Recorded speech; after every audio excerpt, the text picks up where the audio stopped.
करें भी शुरू। Good afternoon everyone. और ऑनलाइन से जितने बच्चे बेटा ऑनलाइन हैं सबको गुड आफ्टरनून। सो आज हमने अपना नया चैप्टर स्टार्ट करना है एक तरह से, और काइंड ऑफ नया बैच भी हमारे लिए आज से शुरू हो रहा है जो। सो आज चैप्टर स्टार्ट करेंगे बेटा बीआरएस। अच्छा, आज किस किस की फर्स्ट क्लास है हमारे साथ? चलिए बेटा ऑनलाइन बच्चे का कंफर्म करेंगे कि साउंड सही तरह से आ रहा है आप सबको। अगर कोई दिक्कत हो साउंड वगैरह में तो मुझे कंफर्म कर दीजिएगा। सो बच्चों सब अपने पास एक हेडिंग डाल लीजिए आज की क्लास के स्टार्ट करने के लिए। एक सेकेंड बेटा।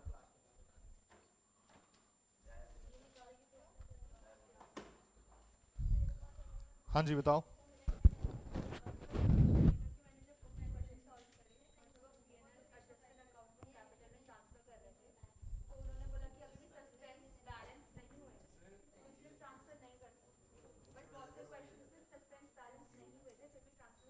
देखो आपने अपनी तरफ से ट्रांसफर करके आ सकते हो। आप आपके एग्जाम में क्वेश्चन आएगा तो आप ट्रांसफर करके आओगे, ठीक है।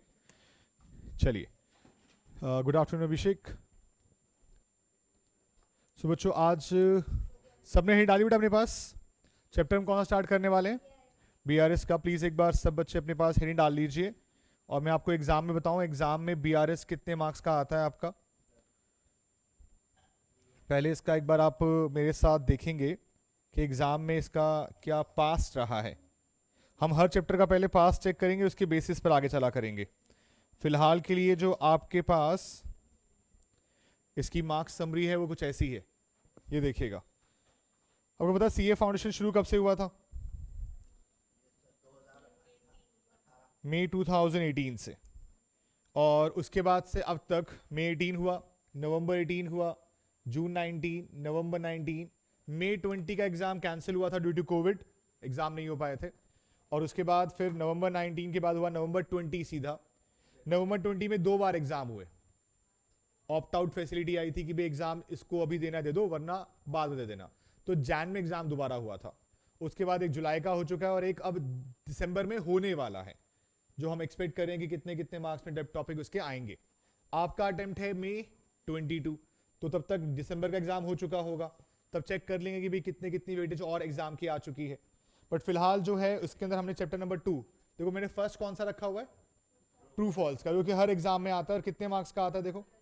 12 मार्क्स। अच्छे आते हैं क्वेश्चन। फर्स्ट क्वेश्चन होता है कंपलसरी क्वेश्चन होता है, करना ही करना होता है आपने।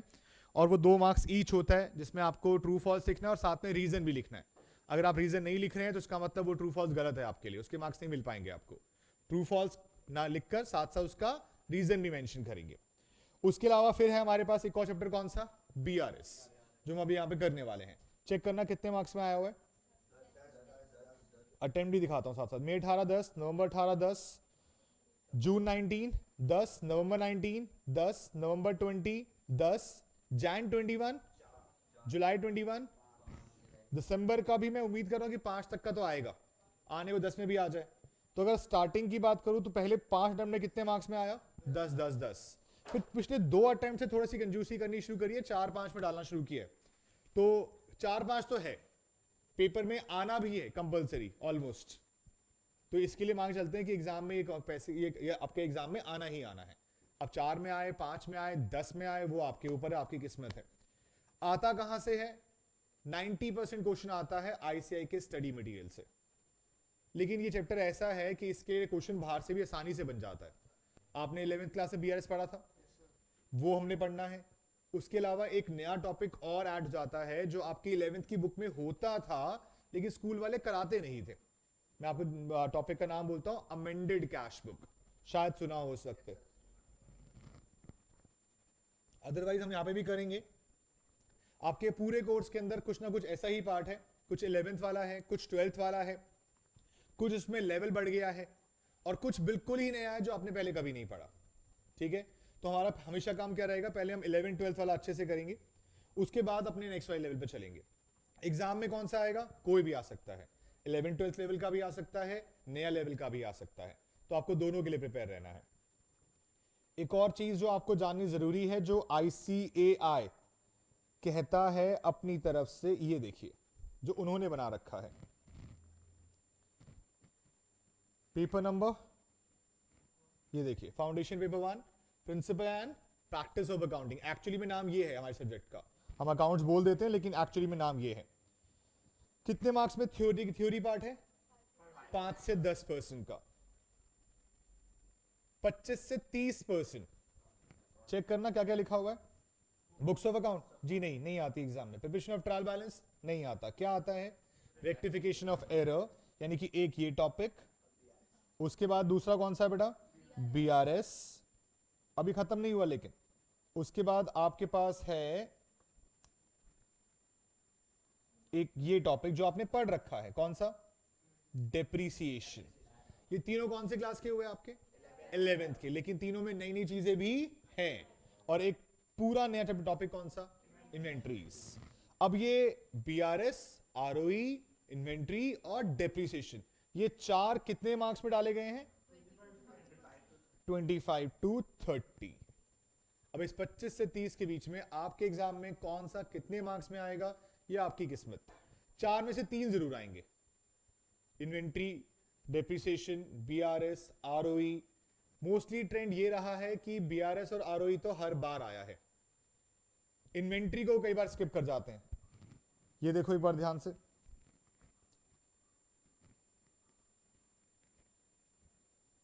देखना, ये BRS, ये ROE, कितने कितने हो गए? 10 और 24 मार्क्स। अब देखो, क्या उस अटेम्प्ट के अंदर इन्वेंट्री वैल्यूएशन आया? नहीं। क्या उस अटेम्प्ट में डेप्रिसिएशन आया? नहीं। तो 24 मार्क्स का टॉपिक कवर हो गया आपका। जबकि वहां कितना लिखा था? 25 से 30, लेकिन 24 में कवर कर दिया। तो ये फिक्स नहीं है कि 24 में ही आएगा या 25 में ही आएगा, इवन 30 से ऊपर भी आ सकता है। ये जरूरी नहीं है कि 25 से 30 बोल दो तो फिक्स हो गया 25 से 30 ही आएगा, नहीं। ऐसा हो सकता है कि थोड़ा ऊपर नीचे हो जाए। लेटेस्ट अटेम्प्ट देख करते हैं, लेटेस्ट में क्या हुआ। लेटेस्ट में अगर मैं देखूं आपके लिए, तो BRS कितने में आया? 10 में क्या आया? ROE, और उसके बाद आपका ये रहा इन्वेंट्री वैल्यूएशन कितने का? 5 का, और ये रहा आपका डेप्रिसिएशन कितने का? 4 का। तो 5 और 4 9, 5 14 और 10 24। तो मतलब कि ये सेक्शन कितने मार्क्स का? आपका 24 मार्क्स का है। और लेटेस्ट के बेसिस पे 24 है। दिसंबर वाला एग्जाम हो जाएगा और आइडिया लग जाएगा कि भाई कितने कितने मार्क्स में एक्चुअली कवर हो रहा है। बट ये पक्का है कि भाई 3 क्वेश्चन तो हैं, आने को 4 भी आ जाए। लेट्स से आपके सामने ही है, चारों ही आए हुए, बट वेटेज कम कर दी। पहले क्या करता था? BRS 10 में डाल दिया, इन्वेंट्री नहीं पूछा या डेप्रिसिएशन नहीं पूछा। लेकिन सबसे अच्छा तरीका क्या होता है? वेटेज कम करो, सब कुछ ही पूछ लो। तो आप इस चीज के लिए रेडी रहिएगा कि हर चैप्टर इंपॉर्टेंट होता है। आप मुझसे बाद में कभी कहोगे सर चैप्टर कौन सा इंपॉर्टेंट है, मैं कहूंगा सारे इंपॉर्टेंट है, क्योंकि कुछ भी कहीं से भी आ सकता है। क्लियर यहां तक की बात है? चलिए, अब एक बात मुझे बताएंगे आप सब ने पढ़ा है BRS? किसी ने ऐसे जिसने BRS नहीं पढ़ा कभी? थोड़ा बहुत पढ़ा है, आपने नहीं पढ़ा साइंस बैकग्राउंड से?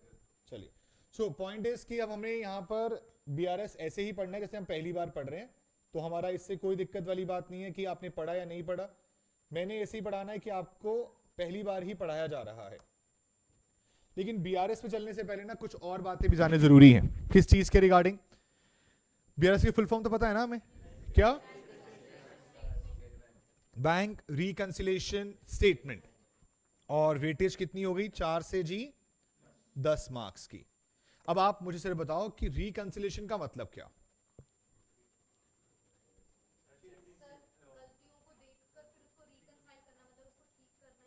ठीक करना, गलतियां ठीक करना। रिकंसिलेशन नहीं, रेक्टिफिकेशन होता है।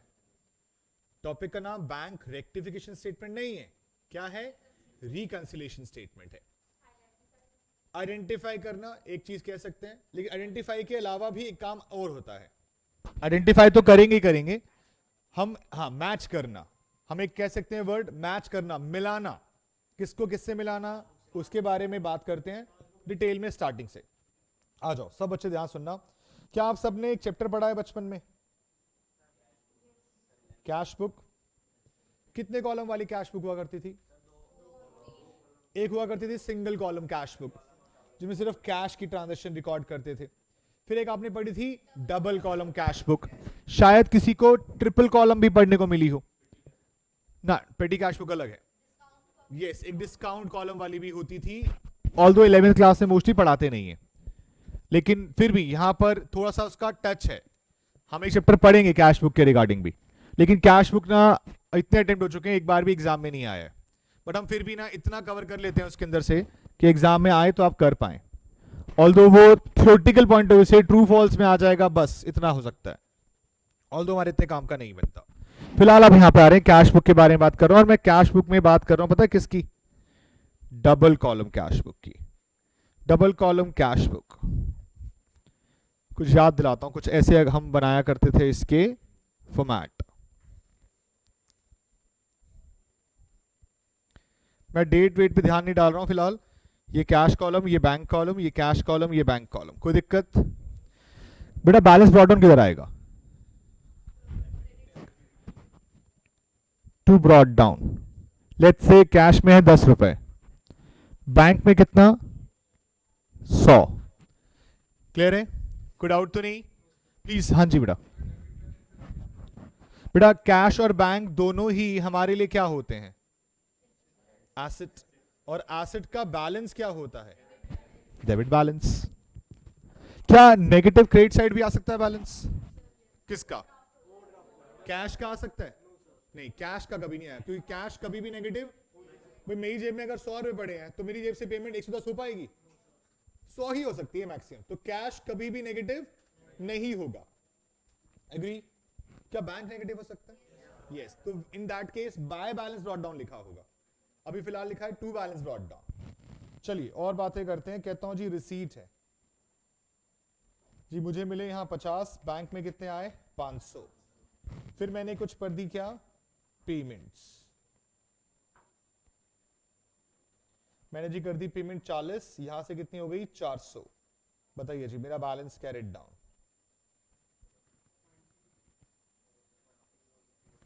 ये 60, ये 60, कितना बचा? 20। ये कितना?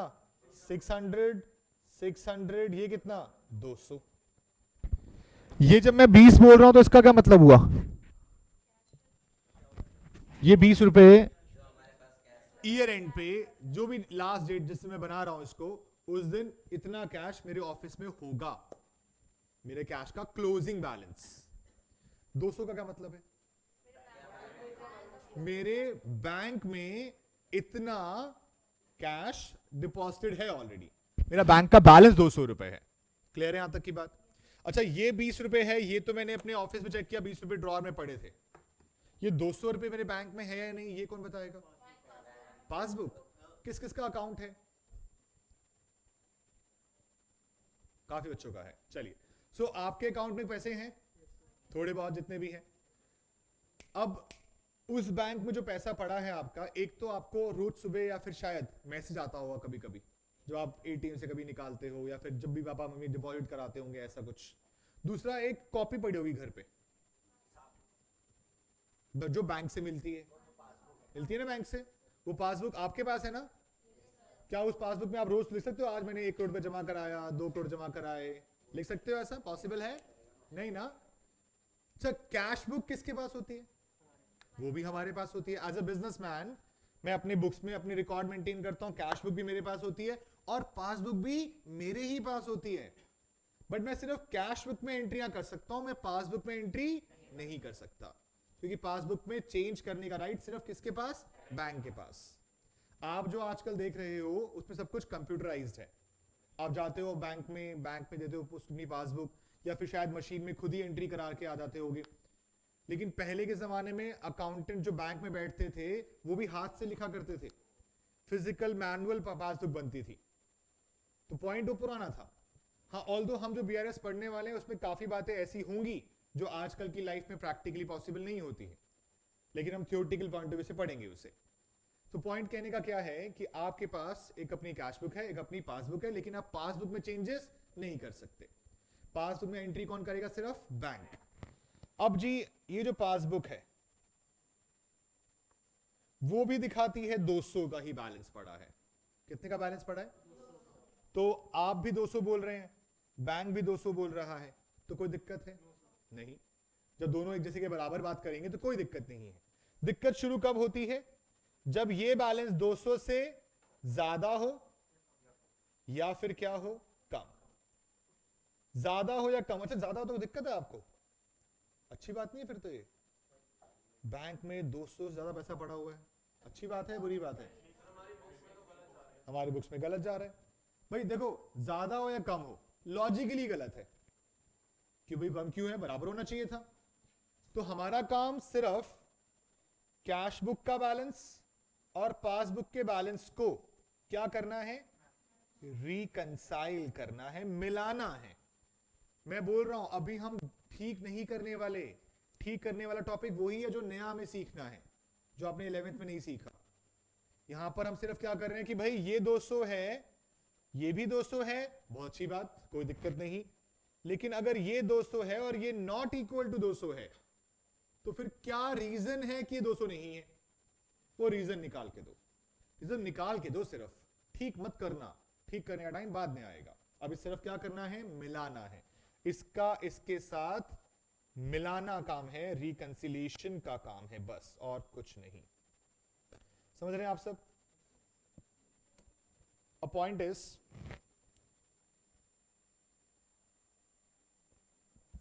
मान लीजिएगा, सुनिए ध्यान से पूरा। मान लीजिए बैंक में 300 है, कौन सा बैलेंस सही है? 200 वाला। मेरा 200 है, बैंक का 300 है आपके अकाउंट में, किसका बैलेंस सही है? बैंक का। ठीक है, मतलब आपको यकीन है कि आप ही गलती करोगे? तो बैंक में अगर 50 है तो अब आपका ठीक है, विच एवर इज हाइयर। ऐसा कर सकते हैं, मान लें ऐसा। बोलो भी ऑनलाइन वालों, तुम्हें भी आंसर करने बेटा, तुम आंसर करोगे, मेरे पास चैट दिख रही है तुम्हारी, तुम भी अपने अपने विचार प्रकट कर सकते हो मेरे सामने। सो रेयर में तो कुछ तो होगा ना। जो मेरा सवाल है ना वो ट्रू फॉल्स के रिगार्डिंग है एक्चुअली में। मेरा सवाल ये है कि मेरा 200 है, बैंक का 300 है, तो जब मेरे फाइनल अकाउंट्स बन रहे होंगे, मेरी बैलेंस शीट बनेगी, तो मैं बैलेंस शीट में कौन सा दिखाऊं, 200 या 300? लोअर वाला दिखाते हैं। तो 50 है बैंक में, तो 50। सोचिए, गलती गलती है या नहीं वो तो बाद में डिसाइड करेंगे।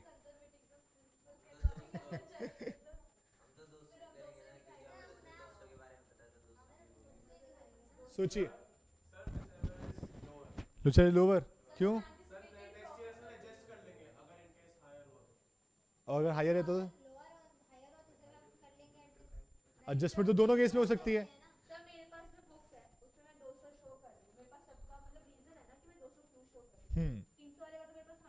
कोई रीजन नहीं है। मैं जिस बेसिस पर अपने अकाउंट्स बनाता हूं, जो मेरी बुक्स में बैलेंस है, चाहे वो हायर है चाहे लोअर है, मुझे वही दिखाना है हमेशा। मैंने अपने अकाउंट बनाए, अपनी कैश बुक बनाई, सही बनाई गलत बनाई वो बात की बात है। जो मेरी बुक्स बोल रही है, चाहे वो 200 है, चाहे वो 50 है, चाहे वो 300 है, जो मेरी बुक्स बोलती हैं मेरे फाइनेंशियल स्टेटमेंट में वही जाता है। बात समझ में आ रही है? बात समझ में आती है वाली? तो आपको कोई हायर और लोअर नहीं दिखाना है, आपकी कैश बुक जो दिखा रही है आपको वो दिखाना है। एक बात बताओ, आप एंट्री करते हो जर्नल एंट्रीज, आप लेजर बनाते हो, आप ट्रायल बैलेंस बनाते हो, ट्रायल बैलेंस के बेसिस पर बैलेंस शीट बनाते हो। तो जो आपने कैश जर्नल में रिकॉर्ड किया वही लेजर में गया, वही ट्रायल बैलेंस में गया, तो वही तो बैलेंस शीट में जाना चाहिए। आप बैंक का डाल दोगे लाके, अगर बैंक का डालोगे तो बैलेंस शीट मैच नहीं करेगी। तो ये बात ध्यान रखना कि क्वेश्चन बन सकता है कि भाई आपको अपनी फाइनेंशियल स्टेटमेंट में अपने कैश बुक का बैलेंस दिखाना होता है, इट इज ट्रू और फॉल्स। तो ट्रू, पासबुक का नहीं दिखाना होता। हाँ, उसमें डिफरेंस है। सोचो, अब यहां पर कितना है? 200। यहां पर भी कितना है? 200। कोई दिक्कत ही नहीं। यहां पर कितना है? 200। यहां कितना है? 300। डिफरेंस है, लेकिन मैं फिर भी कितना दिखाऊंगा? 200। अब मान लो यहां पर है 2 करोड़ और बैंक कह रहा है 300 रुपए, कितना दिखाऊं? 2 करोड़।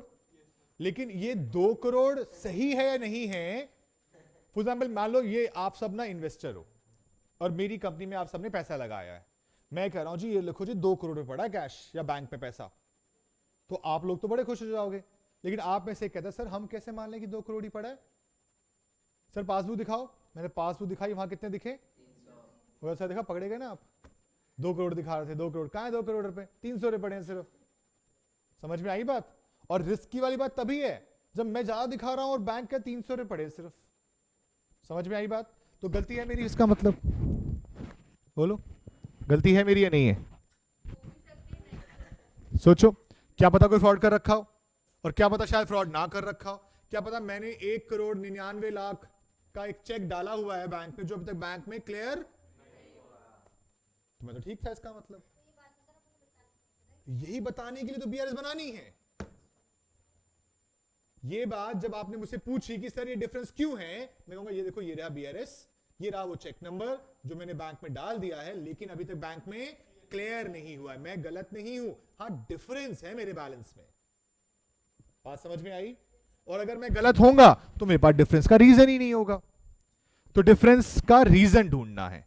अब वो जानबूझ के किया गया डिफरेंस है या वो जेन्युइन डिफरेंस है, ये दोनों बातें आपकी बीआरएस बताएगी आपको। समझे बात को आप। तो अब प्रैक्टिकल लाइफ के पॉइंट ऑफ व्यू समझिएगा, आपको अपने फाइनेंशियल स्टेटमेंट में दिखाना है अपना कैश बुक का बैलेंस, और अगर वो पासबुक से टैली करता है तो फिर तो आपकी टेंशन खत्म। लेकिन अगर वो पासबुक से टैली नहीं करता है तो फिर बीआरएस को बनाकर दिखाना पड़ेगा ताकि वो डिफरेंस के रीजन मिल जाए।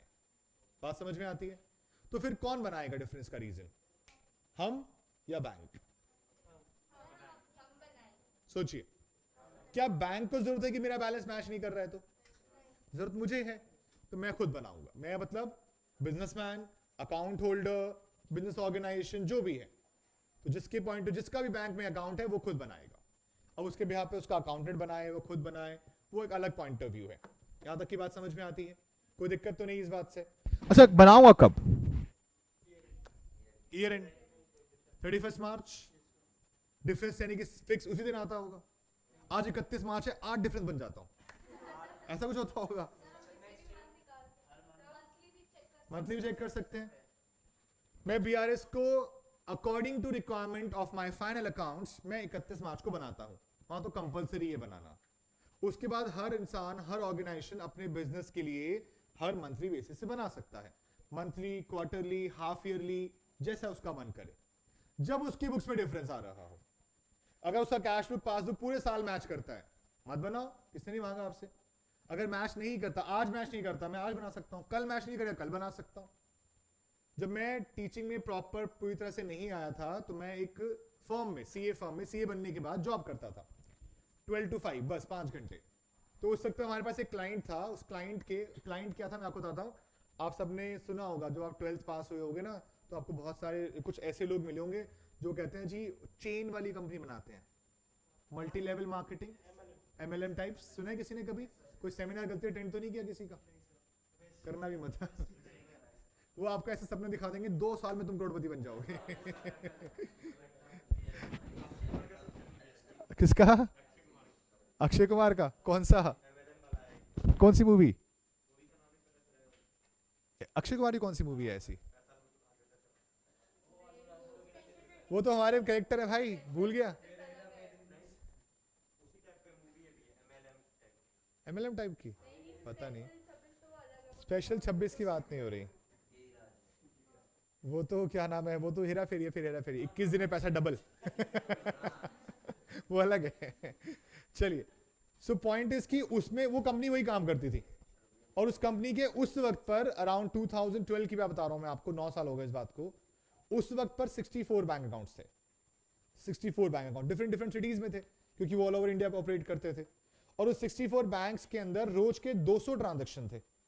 200 भी कम बोल रहा हूं हिसाब से, तो क्योंकि इतने सारे मेंबर बन चुके होते हैं। क्योंकि अब लोगों को क्या चाहिए होता है, इजी मनी चाहिए होती है भाई। उसका सामान खरीदोगे तुम मेंबर बन जाओगे, वो खरीदेगा तुम्हें कमीशन मिल जाएगी, तो इस तरह काम होता है उसके अंदर। तो पॉइंट क्या होता है कहने का, उनके 5 लोगों की टीम रोज बैठ के सिर्फ बीआरएस बनाया करती थी। क्यों? क्योंकि 200 बैंक को रिकंसाइल करना है, 64 बैंक को रिकंसाइल करना है। कि भाई रोज का बैलेंस आ रहा है, जा रहा है, जा रहा है, जा रहा है, इस तरह से करके 200 ट्रांजेक्शन रोज हो रही हैं, तो वो रोज चेक करते थे।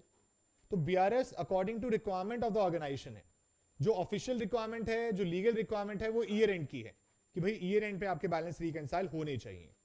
बात समझ में आती है यहां तक की? कोई दिक्कत तो नहीं इस बात से? सो आप लिखना शुरू करेंगे साथ साथ। BRS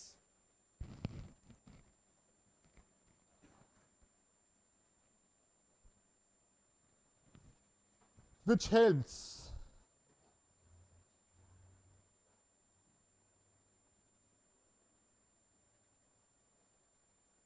in reconcile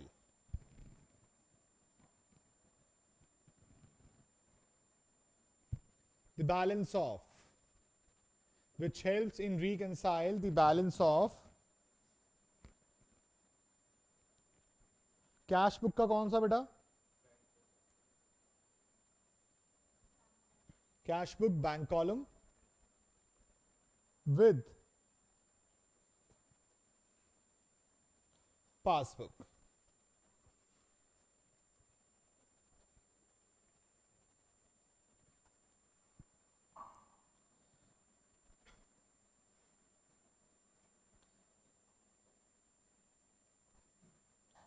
It is prepared by account holder oblique business organization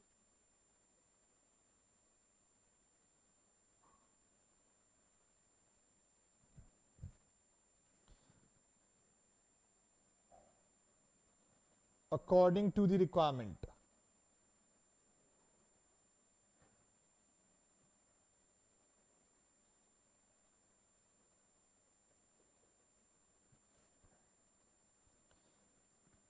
Generally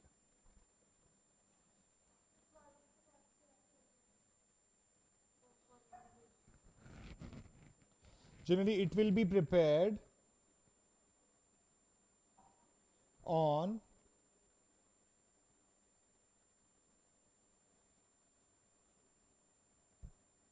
annual basis,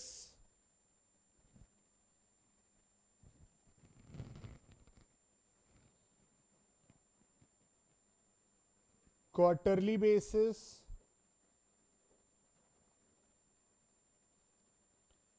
monthly basis, or daily basis.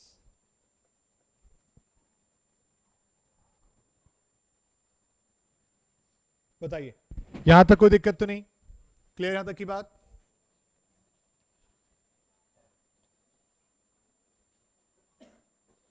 In our books of account,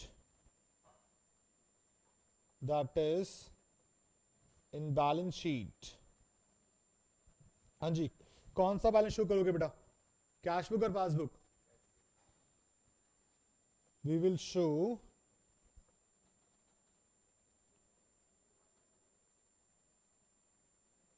cash book balance.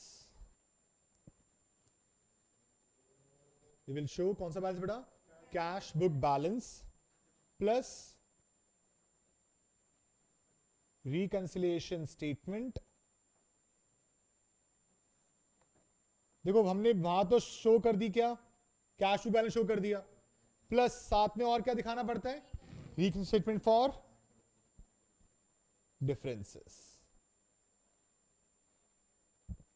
तो जब भी एज अ ऑडिटर, जब आप chartered accountant बन जाएंगे, even उससे भी पहले जब आप इंटर्नशिप कर रहे होंगे, तो आप किसी भी कंपनी का ऑडिट करने जब जाएंगे, किसी भी ऑर्गेनाइजेशन का ऑडिट करने जब आप जाएंगे, तो वो आपको हमेशा करेगा, आपको अपने फाइनल अकाउंट दिखाएगा और साथ में एक बीआरएस भी देगा. नहीं देगा तो आप मांग लीजिए कि भाई आपका कैश बुक का पासबुक का बैलेंस मैच करता है? बोलता है हाँ मैच करता है, दिखाओ मैच करता है नहीं करता है. 31 मार्च को दोनों बैलेंस इक्वल है तो अब आपको बीआरएस की जरूरत नहीं है.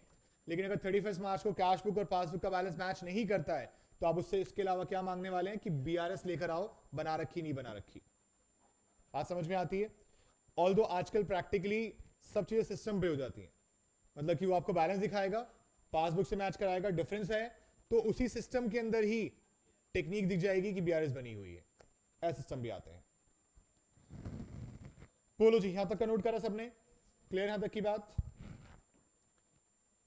थोड़ा सा इसको भी लिख लीजिए अपने पास, थोड़ा रफ जैसे भी लिखना है आपने, लेकिन लिखिए जरूर, क्योंकि मैं चाहता हूं कि ये भी नोट आप करें।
डन बेटा? बेटा ऑनलाइन से नोटिंग होगी सबकी, प्लीज कंफर्म कर देना मुझे नोटिंग हो जाते ही।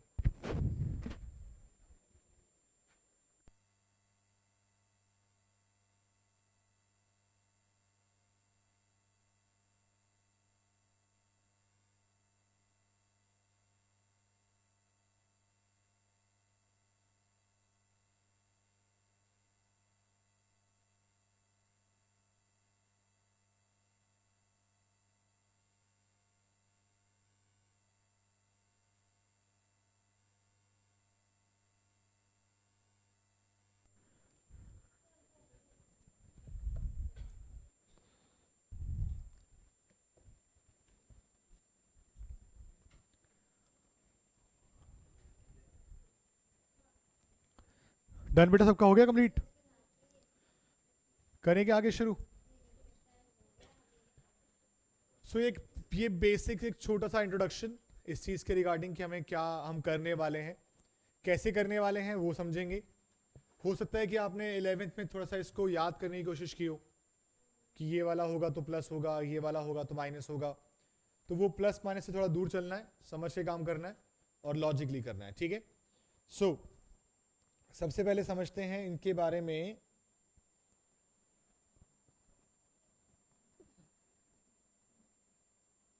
कैश बुक कौन सा कॉलम?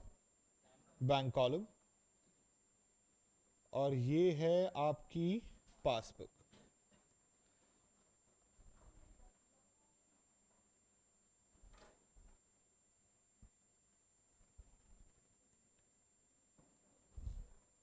देखिएगा ध्यान से प्लीज बेटा, अभी हमने बात की थी कैश बुक, उसमें पड़ा हुआ बैंक का बैलेंस हमारे लिए एसेट है लायबिलिटी? एसेट। डेबिट बैलेंस होगा जनरली, तो वो डेबिट यहां से शुरू होगा।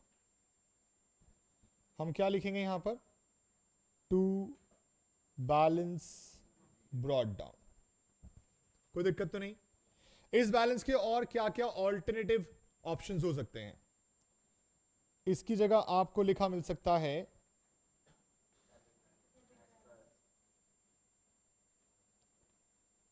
As per cash book. और क्या लिखा मिल सकता है? Favourable balance as per cash book. एक और नाम हो सकता है positive balance as per cash book. Clear है? तो जब भी आपके बैंक में इंक्रीज होगा तो वो इधर डेबिट साइड में आएगा। भाई बैंक डेबिट होता है हमेशा पॉजिटिव, लेकिन यही चीज बैंक में डेबिट नहीं होती। आप सबने पासबुक देखी हुई है, आप सबके बैलेंस के पीछे जो अमाउंट होगा वहां पे पीछे CR लिखा होगा। क्या करोड़ों रुपए पड़े अकाउंट में? मुझे तो बचपन में ऐसा ही है, पापा के अकाउंट में करोड़ों पड़े, देते नहीं है, पता नहीं कंजूसी इतनी करते हैं। वो बाद में जब 11th में बचना वो CR लिखा है तो क्रेडिट होता है भाई। तो इसका मतलब बैंक CR बोल रहा है, मतलब बैंक क्या बोलना चाह रहा है? बैंक के लिए एसेट, लायबिलिटी। मेरा पैसा बैंक में मेरे लिए एसेट है, लेकिन बैंक के लिए, तो इसीलिए बैंक उसको क्रेडिट साइड में शुरू करता है और क्या कहता होगा? By balance brought down. बात समझ में आती है? कोई डाउट तो नहीं? लेकिन एक बात बताओ, BRS किसके पॉइंट से बना रहे हो? अपने पॉइंट से या बैंक के पॉइंट से? तो अपने पॉइंट से आप क्या बोलोगे? Credit balance as per cash book का है, पासबुक का है? पासबुक का है। और क्या कह सकते हो? Favourable balance as per passbook. और क्या कह सकते हो? पॉजिटिव बैलेंस एज पर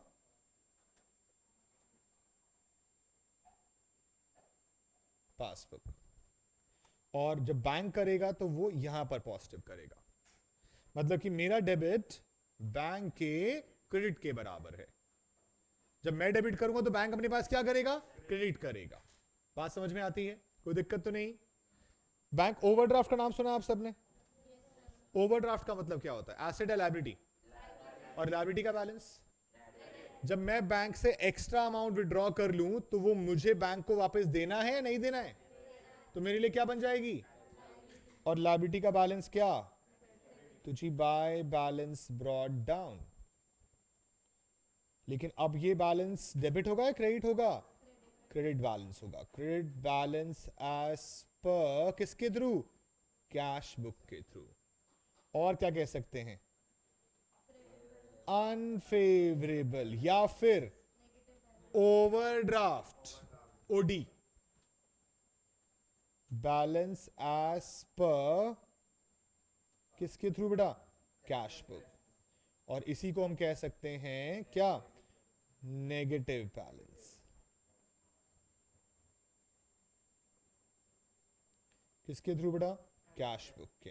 तो जब आप नेगेटिव होगा तो इधर आएगा, पॉजिटिव इधर, नेगेटिव इधर। जो मेरे लिए लायबिलिटी हो बैंक के लिए एसेट। भगवान ना करे कभी आपके अकाउंट में डेबिट लिखा मिले बैंक के अंदर, क्योंकि डेबिट का मतलब क्या होगा? कि आपने बैंक से पैसा एक्स्ट्रा निकाला हुआ है, तो वो हमारे लिए तो लायबिलिटी है, लेकिन बैंक के लिए वही चीज क्या बन जाती है? इसका मतलब बैंक ने हमें उधार दिया होगा इस वक्त पे, तो फिर वो यहां पर लिखा जाएगा। क्या लिखेंगे? To balance brought down. और क्या बोलेंगे बेटा इसे? Debit balance.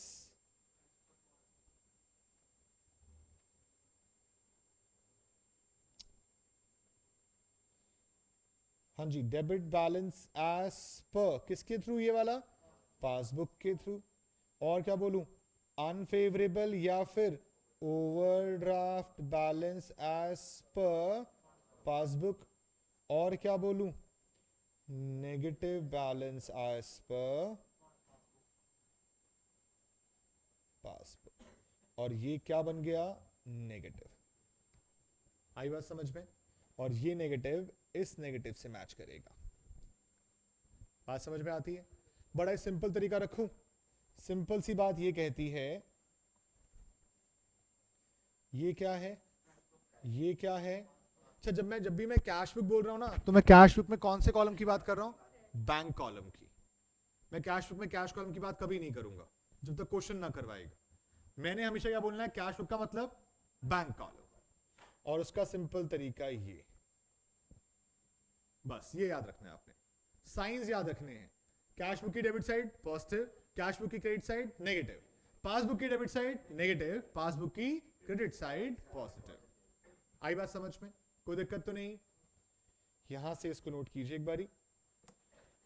यहां तक कोई डाउट किसी को है तो बताइए, वरना जल्दी से नोट कर लीजिए। नोटिंग के बाद हम इसके आगे में और आगे की बातें करेंगे।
कर दो नीचे।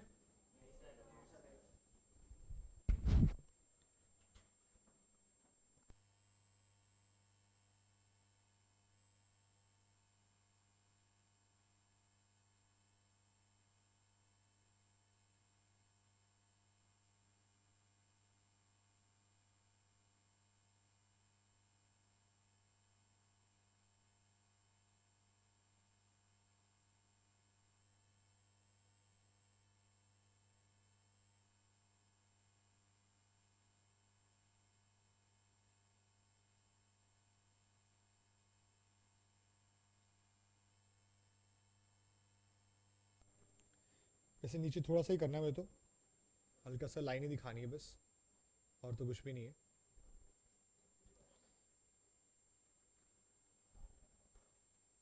ये कर लीजिए, पॉजिटिव नेगेटिव लिख लीजिए बस। ऑनलाइन सबका हो गया बेटा, डन लिख देना सब बच्चे।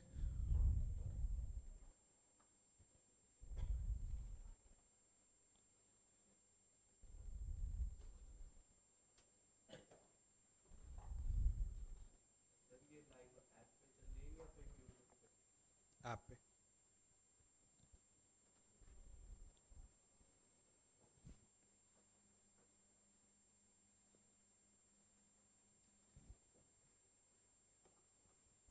करें बेटा शुरू, आगे कंप्लीट सबका। सो हमने अभी तक बेसिक वाला पार्ट समझ लिया, बीआरएस क्या है, कौन बनाएगा, कब बनाएगा, और बैलेंसेस कैसे होंगे। अब इसके बेसिस पर अगला स्टेप क्या है वो देखिएगा, इसका फॉर्मेट कैसे बनता है।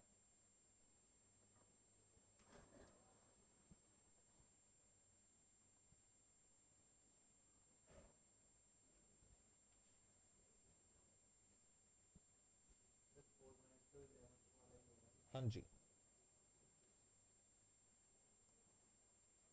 जो बीआरएस का फॉर्मेट बनेगा उसकी डेट इंपॉर्टेंट है। क्वेश्चन में लिखी मिलेगी डेट, तो समझो क्वेश्चन में डेट का बहुत बड़ा रेलेवेंस है। फिर तो क्वेश्चन में डेट नहीं आई है तो फिर डेट को इग्नोर करके चलेंगे। क्वेश्चन में डेट लिखी है तो आपको हमेशा मेंशन करना पड़ेगा बीआरएस एज ऑन, इस दिन बन रही है। फिर क्या आ गया बेटा आपके पास, पर्टिकुलर्स। यहां क्या आ गया, पॉजिटिव, यहां क्या आ गया, नेगेटिव। अब आपने वो सारे हेड्स देख लिए, उसके बेसिस पर आप मुझे बताएंगे कि आपका बैलेंस पॉजिटिव है या फिर नेगेटिव है। मैं आपके सामने लिख रहा हूं, बताना मुझे आप सब। Debit balance as per cash book, positive. कैसे पता चला आपको, डेबिट है कैश बुक का, कैश बुक का डेबिट क्या होता है, पॉजिटिव होता है। क्लियर यहां तक की बात, कोई दिक्कत तो नहीं। नहीं तो बेटा आपको साथ साथ नोट करना है बेटा तनु। और उसके बाद ध्यान सुनिएगा, credit balance as per passbook, passbook की क्रेडिट साइड पॉजिटिव होती है। तो आपको क्या पढ़कर समझ में आ रहा है ना कि पॉजिटिव है नेगेटिव है, बस आइडेंटिफाई वहीं से ही करना होगा। आइडेंटिफाई करना बहुत जरूरी है, क्योंकि जब स्टार्ट कर रहे हो तो कहां लिखना है बैलेंस, वो बहुत जरूरी है समझना। अगर आपने बैलेंस गलत लिख दिया समझो क्वेश्चन पूरा गलत हो जाएगा। Next, balance as per cash book,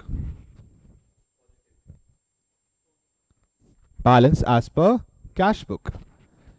अब मैंने बोला जी कैश बुक का बैलेंस है, क्या लगता है पॉजिटिव है नेगेटिव, पॉजिटिव। ये लिखना, ये देखना, ध्यान से देखना, balance as per passbook, positive या नेगेटिव। एक ना एक सोच बनी हुई है आप लोगों की ऐसी भी, कि जो कैश बुक होती है उसकी उल्टी पासबुक होती है। मुझे बताना इनमें कौन सा पॉजिटिव कौन सा negative. +4 positive, -4 negative.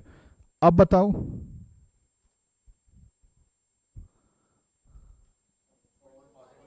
Four positive और -4। अब तो मैंने प्लस का साइन नहीं लगाया, तब भी पॉजिटिव। बताओ, है ना, क्यों? आपको यही सिखाया गया है कि कुछ ना साइन हो तब भी क्या मानना है। तो बताओ, मैंने इन दोनों बैलेंस के आगे कोई साइन बताया, तो फिर ये नेगेटिव कैसे हो जाएंगे? कैश बुक और पासबुक नेगेटिव नहीं होती हैं, उनके बैलेंस नेगेटिव होते हैं। और जब तक मैं बैलेंस के बारे में कुछ नहीं बोल रहा हूं तो it means they are positive balance. अगर मैं यहां लिख देता कि ओवरड्राफ्ट है, अनफेवरेबल है, नेगेटिव है, तो आप नेगेटिव बोलो ना। जब तक मैंने कुछ नहीं बोला तो आपके लिए बैलेंस कैसा रहेगा? पॉजिटिव रहेगा। अच्छा, मैंने आपसे बोला कि भाई overdraft balance as per cash book. अब अगर मैं पासबुक भी लिख दूं आगे तो तब भी नेगेटिव ही रहेगा। बात समझ में आ रही है? यानी कि नेगेटिव के लिए मैं बताऊंगा कि ये नेगेटिव है, अदरवाइज आपके लिए हमेशा पहली प्रायोरिटी क्या है? पॉजिटिव है। बात समझ में आई? और आप जानते हैं अगर आपका क्वेश्चन कैश बुक से शुरू होगा तो खत्म कहां होगा? क्वेश्चन अगर पासबुक से शुरू होगा तो खत्म कहां होगा? दो ही बैलेंस है, एक से पहुंचकर दूसरे पे पहुंच जाओगे। प्लस माइनस क्या करना है, कैसे करना है, वो सब आपको सिखाऊंगा। फिलहाल के लिए आप इसका फॉर्मेट नोट कर रहे हैं। लिख सकते हैं बेटा, लेकिन पॉजिटिव नेगेटिव सिंपल रखेंगे।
हाँ जी बेटा, कंप्लीट सबका?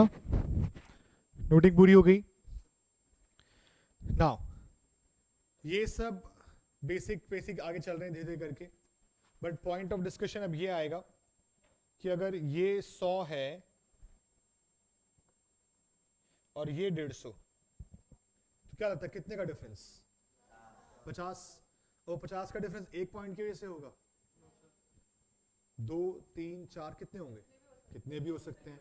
अब मैं आपसे बोलूं कि 100 में 10 का डिफरेंस भी है, 20 का डिफरेंस भी है, 30 का डिफरेंस भी है, फिर 10 का डिफरेंस भी है, तो बहुत सारे पॉइंट हो सकते हैं। लेकिन ये डिफरेंस किस वजह से है? इन डिफरेंस की 3 वजह है। 3 वजह से आपके डिफरेंस आ सकते हैं। कौन कौन से हैं डिफरेंसेस? लिख लीजिए अपने पास हेडिंग वाइज। डिफरेंसेस 3 पार्ट में डिवाइड करेंगे डिफरेंसेस को।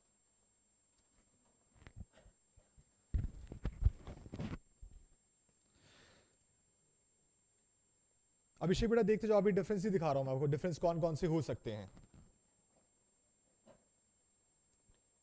पहला डिफरेंस है टाइमिंग डिफरेंस। दूसरा डिफरेंस है entries recorded by bank only.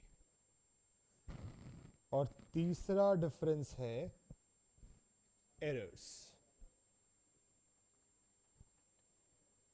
Timing difference, entries recorded by bank only, और तीसरा क्या है? एरर्स। टाइमिंग डिफरेंस के अंदर फर्दर 2 हैं।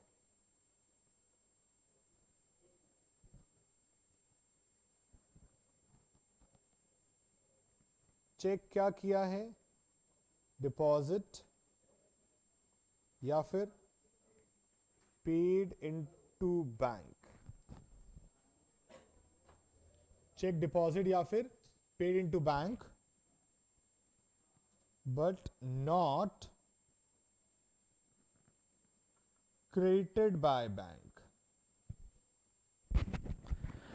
चेक बैंक में डाला, डिपॉजिट किया, बट बैंक ने अभी तक उसे क्या नहीं किया, क्रेडिट नहीं किया। बेटा बैंक मतलब कैश बुक या पासबुक, पासबुक। पासबुक ने क्रेडिट नहीं किया मतलब बढ़ाया नहीं है, कम नहीं किया, बढ़ाया नहीं। पासबुक क्रेडिट का मतलब पॉजिटिव। दूसरा इसका रिवर्स है, चेक क्या किया हमने, इश्यूड या फिर drawn, but not presented for payment. दो ही पॉइंट है सिर्फ, फर्स्ट और सेकेंड।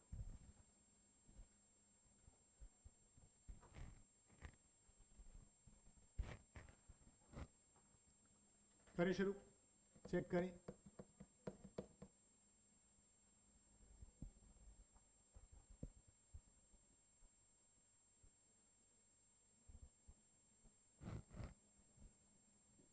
सब नोटिंग कर चुके हैं यहां तक की, शुरू करें डिस्कशन। प्लीज अब ध्यान से देखिएगा, क्वेश्चन के अकॉर्डिंग या मेरी कॉन्सेप्ट के अकॉर्डिंग आज है डेट 29 मार्च 2021। इस डेट पे हम बैठे हैं, ठीक है, 29 मार्च 2021। और ये है हमारा बिजनेस। बिजनेस के मालिक कौन,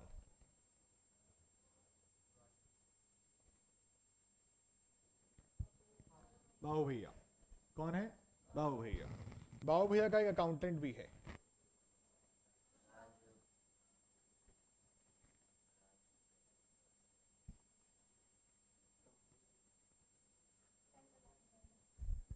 पहले डबल 21 दिन में है, 25 दिन था, चलो जो भी है, जो भी था यार, डबल तब भी नहीं होने थे। चलिए, और अब इनके पास कौन आया, शाम। और शाम ना अपने साथ लेकर आया एक चेक, लेट्स से 20,000 रुपए का। क्या लगता है, शाम चेक लेकर आया है, इसका मतलब पैसा देने आया है, लेने आया है, देने आया है। इसका मतलब शाम कौन हुआ, एक डेटर कस्टमर। कोई दिक्कत तो नहीं इस बात से, क्लियर है यहां तक की बात है। तो सोचो 29 मार्च के दिन शाम ने लाकर बाबू भैया को एक 20,000 का चेक दिया, और बाबू भैया ने वो चेक किसको दिया, राजू को। राजू को क्यों दिया, क्योंकि जाके क्या करना है, बैंक में जमा कराना है। समझ रहे हो बात को। अब सोचो आपके पास एक चेक आता है, वो चेक आप अपने अकाउंटेंट को दे रहे हो, अकाउंटेंट जाके बेटा जाके बैंक में डाल दे। 29 मार्च की डेट है आज। अकाउंटेंट पूछता है कि सर मैं चेक को बैंक में डालने जा रहा हूं, अभी क्या टाइम हुआ है, फॉर एग्जाम्पल 2 बजने वाले हैं, तो वो भी जाता है बैंक में, चेक को बैंक में डाल देता है। क्या चेक को बैंक में डालने से पहले क्या अपनी बुक्स में एंट्री कर सकते हो? सोचो, क्या आपको एक चेक रिसीव हुआ, उसकी एंट्री होनी चाहिए, नहीं होनी चाहिए, होनी चाहिए। अच्छा, ये चेक आज की जगह कल जमा होगा, तो आज आपकी एंट्री होगी चेक इन हैंड, क्योंकि वो सेम डे डिपॉजिट नहीं हुआ। एक कॉन्सेप्ट था कैश बुक का, अगर आप चेक रिसीव करते हो और उसे सेम डे डिपॉजिट कराते हो तो एंट्री होती है bank account debit to debtor, और अगर आप सेम डे डिपॉजिट नहीं करा रहे हो तो एंट्री होती है cheque in hand account debit to debtor. तो हम पूरे क्वेश्चंस में जब तक क्वेश्चन खुद ना बोले, पूरे चैप्टर के अंदर हम यही मानेंगे कि चेक सेम डे डिपॉजिट हुआ है। तो अब जब ये चेक हमारे पास आया तो राजू ने पहले ही एक एंट्री कर ली। क्या एंट्री कर दी कि भाई बैंक अकाउंट डेबिट। राजू ने एंट्री कहां की होगी, कैश बुक में या पासबुक में? कैश बुक में। पासबुक में तो कर भी नहीं सकता था, तो bank account debit to debtor ये एंट्री करी कैश बुक में या पासबुक में? कैश बुक में। कैश बुक बढ़ गई या कम हो गई? बढ़ गई। बात समझ में आती है? कोई दिक्कत तो नहीं इस बात से? कैश बुक किस दिन बढ़ गई बेटा? 29 मार्च। ये चेक मैंने आज जमा करा दिया। बैंक का थोड़ा प्रोसेस पता है आपको? चेक कैसे क्लियर होते हैं? आपने इकोनॉमिक्स में चैप्टर पढ़ा होगा मनी एंड बैंकिंग, वहां पे शायद पढ़ा हो सिस्टम, बैंकिंग सिस्टम। अगर अगर अगर मैंने फॉर एग्जांपल एक्सिस बैंक में मेरा अकाउंट है, तो वो चेक भी अगर एक्सिस बैंक का था तो उसी वक्त पैसा पहुंच जाएगा, मतलब आधे घंटे के अंदर अंदर। बट अगर वो चेक किसी और बैंक का है तो टाइम लगेगा क्लियरिंग के अंदर, और वो क्लियरिंग के अंदर 2 दिन कम से कम है, 2 दिन लग जाते हैं। तो फॉर एग्जांपल मैंने 29 को चेक डाला, कल चेक निकला, वहां पहुंचा, बट 31 को बैंक बंद था, छुट्टी थी, 1 तारीख को संडे था, कुछ भी कह सकते हो। मतलब कि चेक 31 मार्च तक बैंक में क्लियर नहीं हुआ। चेक था कब क्लियर हुआ? बैंक में पहुंचा चेक कब? 2 अप्रैल को। अब बताओ, 2 अप्रैल से 29 मार्च से लेकर 2 अप्रैल के बीच में एक डेट आई है, कौन सी? 31 मार्च। 31 मार्च के दिन मैं अपने फाइनल अकाउंट्स बनाऊंगा। फाइनल अकाउंट्स जब बनाऊंगा तो फाइनल अकाउंट्स के दिन मैं अपनी बुक्स में कौन सा बैलेंस दिखाऊंगा? कैश बुक वाला या पासबुक वाला? कैश बुक वाला। और क्या कैश बुक वाले के अंदर एंट्री हो चुकी है? क्या पासबुक में एंट्री हो चुकी है? नहीं हुई है। तो क्या दोनों में डिफरेंस है? गलती किसकी है बताओ? क्या मुझे चेक बैंक में डालना नहीं चाहिए था? क्या एंट्री नहीं करनी चाहिए थी? मैंने वही किया जो मुझे करना चाहिए था। बैंक भी वही करेगा जो उसे करना चाहिए, लेकिन बैंक के पास चेक अभी तक पहुंचा ही कहां है क्लियर होने के लिए? बैंक को कंफर्मेशन मिली नहीं कि सामने से पैसा आ जाएगा। तो इन दैट केस ये गलती किसी की भी नहीं होती, ये बनता है एक टाइमिंग डिफरेंस। टाइमिंग डिफरेंस का मतलब जहां पर आपके कंट्रोल में नहीं है चीजें, आप अपना काम पूरा कर चुके हो, सामने वाला भी अपना काम पूरा करेगा, लेकिन अभी वो टाइम आया ही नहीं है। तो 31 मार्च के दिन हम ये बोलेंगे क्या? पढ़ना, पहला पॉइंट क्या लिखा था आपने? चेक क्या किया है? डिपॉजिट या फिर paid into bank, but not credited by bank. हमने तो बढ़ा लिया लेकिन बैंक नहीं बढ़ा पाया।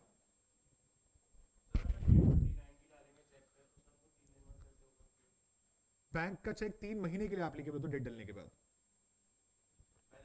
हाँ जी, अगर आप आज एक चेक बनाते हैं तो 3 महीने तक बैंक में डल सकता है। उससे पहले 29 मार्च का चेक है तो आप 28 को बैंक में नहीं डाल सकते। 29 मार्च के बाद 29 जून तक वैलिड रहेगा चेक, कभी भी डाल दीजिए। चेक और ड्राफ्ट की वैलिडिटी इन इंडिया 3 मंथ्स की रहती है, पहले 6 महीने की थी, अब 3 महीने की है। हाँ जी, और कोई डाउट इसमें? क्लियर आता का पॉइंट? चलिए बेटा, वो अलग कहानी है, अभी तो चेक बैंक में पहुंचा ही नहीं है, तो वहां तक रहने देते हैं अभी। ये लो,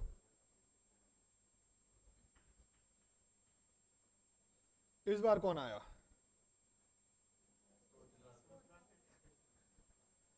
तो तुम्हें याद होगा तोता सेठ पैसे देने आया था लेने आया करता था? लेने आया करता था। तो ये लीजिए, बाबू भैया ने जो टाइम मांगा था 2 दिन, तालित लाद दे दे। तो 29 मार्च को इन्होंने 40 लाख तो नहीं, 40,000 का चेक दे दिया। किस दिन दिया? हाँ, बाबू भैया ने नहीं दिया। एक हमारे लिए कौन है तोतला सेठ? सप्लायर, ड्रग्स वाला नहीं, नॉर्मल वाला। नॉर्मल गुड सप्लाई करता था तोतला सेठ, और उसको हमने कितने का चेक दिया है? 40,000 का चेक दिया है। चेक दिया तो देखा किसने? राजू ने अपनी बड़ी बड़ी आंखों से देखा कि भाई ये चेक जा रहा है, कितने का जा रहा है चेक? 40,000 का। तो राजू ने बोला सर, सर कौन? बाबू भैया, एंट्री कर दे बैंक में, चेक दे रहा हूं किसी को। एंट्री कर सकते हैं? नहीं कर सकते? कर सकते हैं। क्या एंट्री की होगी? Supplier account debit to bank.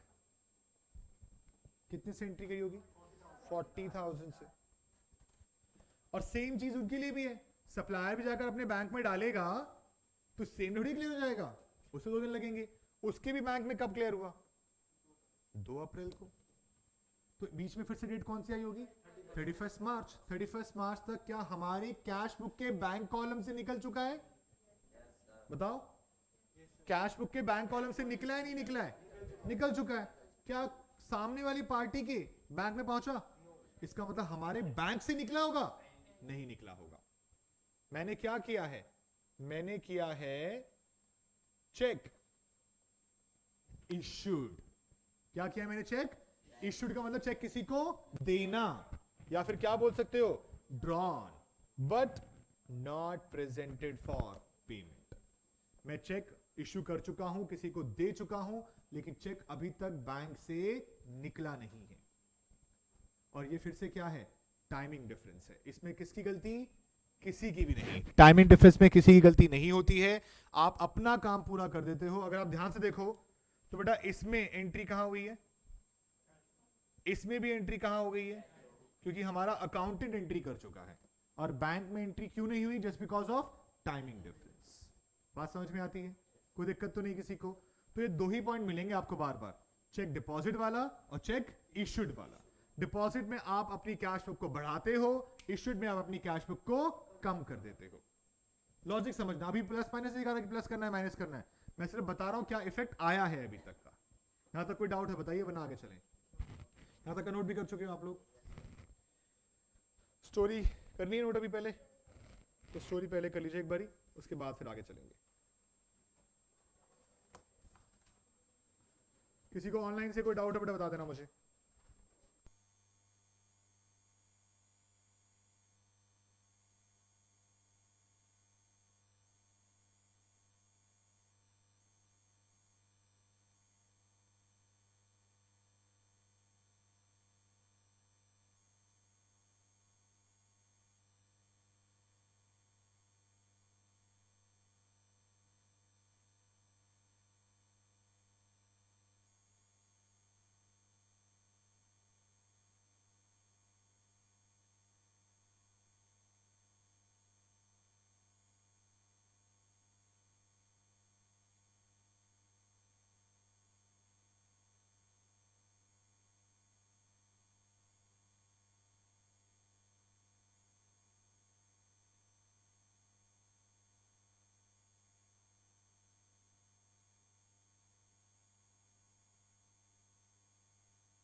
करें भाई, यहाँ तक हो गया सबका? आइए बाकी के डिफरेंसेस के बारे में बात करते हैं। हमारा अभी तक सिर्फ पहला डिफरेंस हुआ है डिस्कस, कौन सा था? Timing difference. अब आते हैं अगले पॉइंट पे। अगला पॉइंट लिखा है बेटा किसका? Entries recorded by bank only. So यहां पर भी आप लिखना शुरू करेंगे मेरे साथ साथ। पहला पॉइंट, एक बात बताओ, बैंक में अकाउंट क्यों ओपन कराते हो आप लोग?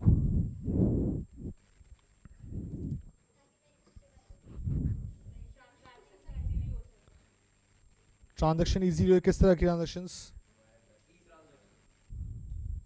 बताओ? आप अपना पैसा सारा घर पे रख लो, सेव है।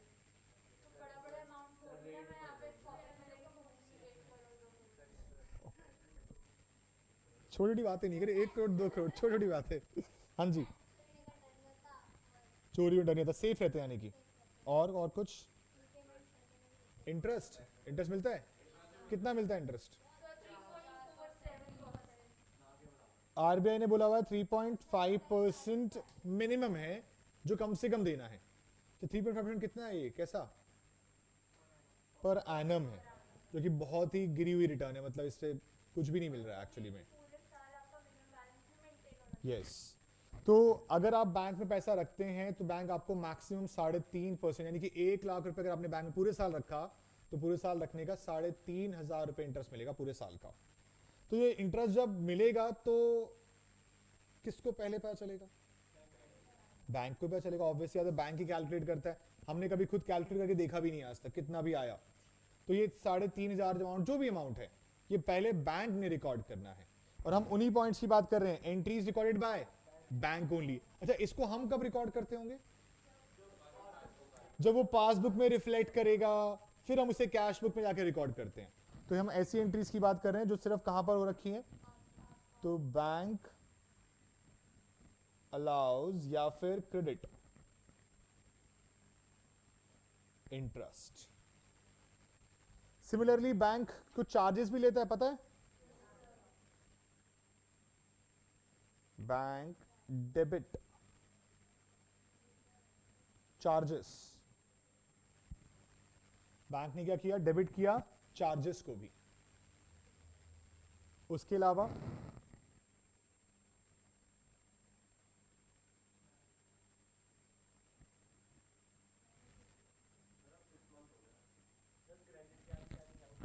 Direct deposit by customer, interest.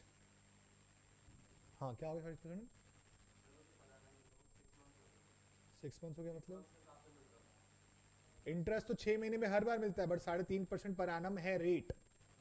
वो 6 मंथ्स नहीं है। बैंक, कुछ बैंक साल में 4 बार भी इंटरेस्ट देते हैं, तो 3.5% 4 महीने के हिसाब से नहीं है। अब वो टोटल पूरे साल का 3.5% है। कुछ अलग अलग बैंक भी, जैसे कोटक कहता है कि हम 6% देंगे, बट उसमें भी लिमिट कंडीशन होती है, 1 लाख मिनिमम रखना पड़ेगा तब 6% मिलेगा, वरना नहीं मिलेगा। तो हर बैंक का अलग सिस्टम है। आरबीआई ने 3.5% बोला हुआ है, कम से कम देना है, इससे कम कोई नहीं देगा। ज्यादा देना वो हर बैंक की अपनी चॉइस है। हाँ जी, डायरेक्ट डिपॉजिट बाय कस्टमर क्या, पहले समझो एक बात ध्यान से। अब सुनिए, फॉर एग्जाम्पल मैं अपने पॉइंट से बोलता हूँ, मैं अपना काम ऑनलाइन जैसे सेल करता हूँ, तो मेरे पास एक ऑर्डर आता है, कॉल आता है कि सर मुझे ना आपकी क्लास खरीदनी है। ठीक है, आप एक काम करो, पेमेंट कर दो, हम आपको पेमेंट, आपको क्लासेस यहाँ से भिजवा देंगे। कि सर मैं गूगल पे यूज नहीं करता, मैं फिर अकाउंट में ट्रांसफर कर दो। कि सर अकाउंट ट्रांसफर भी यूज नहीं करता, इंटरनेट बैंकिंग भी नहीं है मेरे पास। मैं एक काम करो, फिर मेरा बैंक डिटेल लो और जो भी आपके पास एक्सिस बैंक की नियरेस्ट ब्रांच है वहां जाओ और मेरे बैंक में जाकर जमा करा दो। वो फॉर एग्जाम्पल अगर पंजाब का कस्टमर है तो वो दिल्ली थोड़ी आएगा जमा कराने के लिए, वो पंजाब में किसी भी एक्सिस बैंक में जाए, मेरा अकाउंट डिटेल दे और वो जमा करा देगा। ये जब ये पेमेंट जमा होगी तो सबसे पहले, आज के टाइम पे तो क्या होता है, मैसेज आ जाता है। लेकिन मैसेज की बात नहीं कर रहा, हम बात कर रहे हैं किसकी? फिजिकल रिकॉर्ड्स की। फिजिकल रिकॉर्ड्स के बेसिस पर सबसे पहले अगर पता चलेगा तो बैंक को पता चलेगा कि बैंक में पैसा बढ़ गया है। मान लो उसने पैसा बैंक में जमा कराया और मुझे फोन करके बोल दिया सर मैं जमा करा दी, मान लू मैं कैसे मानूं? तो मेरे पास कोई प्रूफ ना है। मेरे पास मैसेज आ जाता है तो मैं कंफर्म मान लेता हूं, अदरवाइज तो जब तक मेरी पासबुक में एंट्री नहीं होगी मैं कंफर्म नहीं मान सकता। तो जब भी कोई कस्टमर डायरेक्ट डिपॉजिट कराता है तो पहले एंट्री हमेशा कहां होती है? पासबुक में। सिमिलर बेसिस पर हम कुछ पेमेंट भी करवाते हैं बैंक से। Direct payment made by bank under standing instructions. क्या लगता है आप लोगों को, क्या बैंक क्या काम करते हैं? बैंक की वर्किंग क्या है? सोचिए, बैंक क्या काम करते हैं? आपसे पैसा लेते हैं, जो आप डिपॉजिट करते हैं, सेविंग डिपॉजिट्स, फिक्स डिपॉजिट्स, उसको आगे लोन पे दे देते हैं। आपको इंटरेस्ट देते हैं 3.5%, वहां से लेते हैं 6, 7, 8%, बाकी अपने खर्चा प्रॉफिट निकालते हैं। उसके अलावा कुछ काम करते हैं बैंक? खासकर प्राइवेट बैंक्स इंश्योरेंस करते हैं, म्यूचुअल फंड्स करवाते हैं, ट्रेडिंग करवाते हैं, डीमैट अकाउंट खुलवाते हैं, आपके बिहार पर आपके लिए बहुत सर्विसेज देते हैं। अगर आप उनके अच्छे कस्टमर में आते हो, अच्छे कस्टमर का मतलब आपके अकाउंट में 10-10 लाख रुपए पड़े हुए हैं, तो फिर वो आपके लिए आपके घर से आके चेक भी पिक करके जाएंगे, आपको कैश विड्रॉ करके देके भी जाएंगे। तो ऐसे ऐसे फैसिलिटीज भी मिलती हैं। और इसी तरह से मैंने भी अपने बैंक को बोला, भाई बैंक, भाई मेरी ना 10-15 हज़ार की कुछ ना इंस्टॉलमेंट जाती है और मैं याद नहीं सकता कब जाती है। मेरी लाइफ इंश्योरेंस जाती है, मेरी मेडिकल जाती है, कुछ म्यूचुअल फंड्स का पैसा जाता है, तो मैं बार बार याद नहीं सकता। ये डिटेल मैंने आपको दे दी है, पेमेंट करते रहना, मुझसे बार बार पूछने मत आना। मैंने आपको इंस्ट्रक्शंस दे दिए, स्टैंडिंग इंस्ट्रक्शंस, कि भाई इसकी पेमेंट हर महीने निकल जानी चाहिए। इसे बोलते हैं क्या? Direct payment made by bank under standing instructions. तो इसमें पहले एंट्री कौन कर रहा है? बैंक। और इसके अंदर पैसा कम हो रहा है, बढ़ रहा है? कम हो रहा है। बात समझ में आती है? और एक लास्ट पॉइंट और लिखेंगे इसी के नीचे,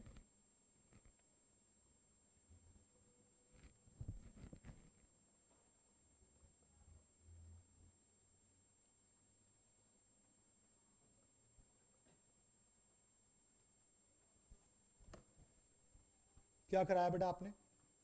बिल डिस्काउंट कराया है। ये भी एक आपका चैप्टर था 11th क्लास में, बिल्स ऑफ एक्सचेंज। तो समझेंगे एक बार इसकी कहानी को, उसके बेसिस पे चलेंगे। आप लोगों ने लिख लिया यहां तक का पॉइंट? अब देखते जाओ कैसे कैसे आएगा। अभी लीजिए, फिर से कहानी का हिस्सा बनने वाले हैं आप लोग।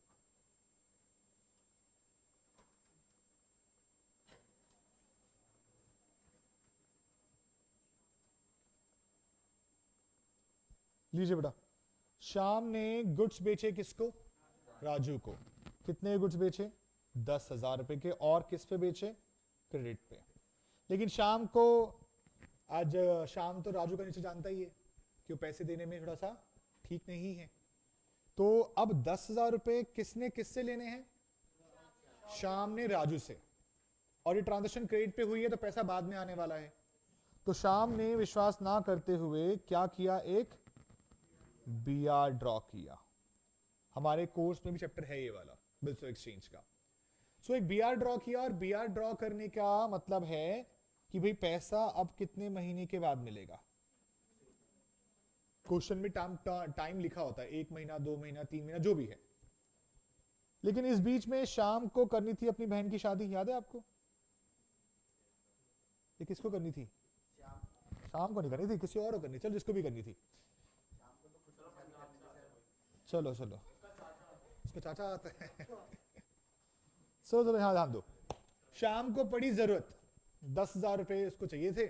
उसने किसको फोन किया? राजू को। राजू पैसे दे दे भाई। उसने कहा नहीं, मैं 3 महीने के बाद दूंगा। तो शाम किसके पास गया? अपने बैंक के पास। ऐसे नहीं कि बाहर निकला और जो बैंक मिला वहां पहुंच गया, नहीं, ऐसा नहीं होगा। जिस बैंक में आपका अकाउंट है, आप उसी के पास जा सकते हैं। और जाके आपको बैंक को, आपने जाके बैंक को क्या बोला कि बैंक मेरे पास क्या है? एक बीआर। बीआर का मतलब बिल्स रिसीवेबल। और इस बिल्स रिसीवेबल पे क्या लिखा हुआ है? बोलो क्या लिखा हुआ, बताओ भाई। एक बिल है, और उस बिल पे लिखा हुआ है कि ये बिल 10,000 रुपए का है, जिसके पैसे कब मिलेंगे? 3 महीने के बाद। बैंक, ये बिल आप रख लो और मेरे को पैसे दे दो। बैंक आपको पैसे देगा, लेकिन 10,000 नहीं, कुछ थोड़े से कम। अपने चार्जेस काटेगा भाई, बैंक को भी तो कुछ कमाना है ना। तो बैंक ने फॉर एग्जांपल 500 रुपए काट लिए, और आपको कितने दिए? 9,500। क्या वो 9,500 उसने आपको कैश दिया होगा? मैंने क्यों बोला था अपने बैंक में जाना है? क्योंकि आपके अकाउंट में पैसा आएगा। आपके अकाउंट में पैसा आया मतलब कहां पर हुआ एंट्री? पासबुक में। क्योंकि पासबुक होती है बैंक के पास, तो यानी कि बैंक ने आपके अकाउंट का बैलेंस बढ़ा दिया। क्या ये बात आपको पता है? आप ही तो गए हो बैंक के पास, आपको नहीं पता होगी, किसे पता होगी फिर? बताओ। आपने, मेरे को वैसे पता बोला है, आपने इसके बदले में बैंक से 9500 अपने बैंक में बढ़वा दिए हैं। क्या ये बात आपको पता है? आप अपने घर आए, अपने ऑफिस आए और अपने अकाउंटेंट को क्या बोला? अकाउंटेंट एंट्री कर ले, बढ़ा दे पैसे को, चेक हमने बिल जो हमने डिस्काउंट करा लिया है। तो पहले बैंक बढ़ा, फिर कैश बुक भी बढ़ गई, पहले पासबुक बढ़ी, फिर कैश बुक भी बढ़ गई, कोई दिक्कत तो नहीं। अब आप लोग बैठे हो आराम से, 3 महीने बाद कौन किसको पैसे देगा? राजू किसको देगा? बैंक को देगा। अगर राजू बैंक को पेमेंट कर दे तो आपकी कोई टेंशन नहीं, लेकिन अगर राजू बैंक को पेमेंट ना करे तो बैंक आपको फोन भी नहीं करेगा और आपके अकाउंट से पैसा निकाल लेगा। इसको क्या बोलेंगे? बिल क्या हो गया?